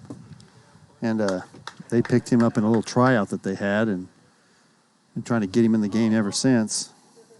So if a team does get, I see a question in the chat here, if a team does get relegated and knocked out of the league and they cannot defend their spot in the Challengers Tournament, they are eligible to enter the Taco League as their team, likely win the Taco League with the talent that they have, and enter the Challengers Tournament again the following season. Everybody that's on this roster that's relegated is ineligible to play in PLW the next season. If that team is unable to earn their way back into the league, that team can again play in the Taco League for a second season, or they can split up and enter the draft at that point. Yeah. So you have one season, basically 6 months, of being relegated, not able to play in the league. They can't be picked up as free agents. They can't be traded for, none of that stuff. And then after that, if they don't win their way back in, then they can become draftable free agents. Puts a lot of pressure on the bottom of this league here. It makes things really real, to say a poor sentence there. But it really, the Night Owls almost weren't in this league, as I talked about on Tuesday night a little bit. Twice. They needed that home run from J-Rock in season 1 to eliminate the long ballers. Oh, yeah, and then even bigger, A.J. Petrovsky down 2-0. Oh, my, you got to be kidding me right now. Absolutely ridiculous. That doesn't matter. Yeah. No, not in this league. No umpire says his foot was outside the batter's box when he made contact, but that doesn't matter here in this league. What a shot by Levi, his 6th home run of the night. Nobody can get him out. I think he's got those home runs off of 4 or 5 different pitchers as well. But as I was saying a second ago, A.J. Petrovsky with a monstrous 3-run home run to Dave Cabrera's super team. Down 2-0 in the 5th. With 2 outs, A.J. hit a 3-run bomb. They won that game 3-2. If they didn't, you would not be watching the Night Owls here in Season 4. You would be watching a complete mess of an out-of-town team. Unbelievable. The furthest home run we have seen tonight. An absolute blast by Dakota Pikovic. I have no words left. It's 15-1. I'm hitting over 300. I'm hitting over 300. That was Dave Seifert that hit that? Yes. That was Dave Seifert, not Dakota Pikovic. We don't even have time to get into it. And that's 15, and that's the ball game. Did Dave Seifert just hit the ball like 200 feet? Yes. And that's 15, boys. Oh my gosh, 15 runs wins this game. Yeah, stop it. I agree. I don't even know what to say anymore. This is the first series all season that I've broadcasted, about my 12th or 13th, that I have not seen a good series up here. And I'm out of words, Brad. This one was entertaining for sure. Like, you got to see the Night Owls flex some muscle, be afraid, PLW, everybody ahead of them, not looking for the playoffs. The next 3 weeks are going to be a tough team to beat. My plus 3.5 didn't win? No, me either. We didn't win. So it would be bench trench. Bench Chad. Oh, yeah, 3 games. So put that poll up. Let's see who we're getting in the booth. We think we know who's going to be, but... Yeah, let's just overrule any vote. All right. I'm just gonna get out of here. There's nothing to vote for. Okay. It's not even close. I'll be back in a couple, guys. Thanks a lot, PLW Nation. I got Levi Lawrence coming up here. I'll hand him the microphone personally.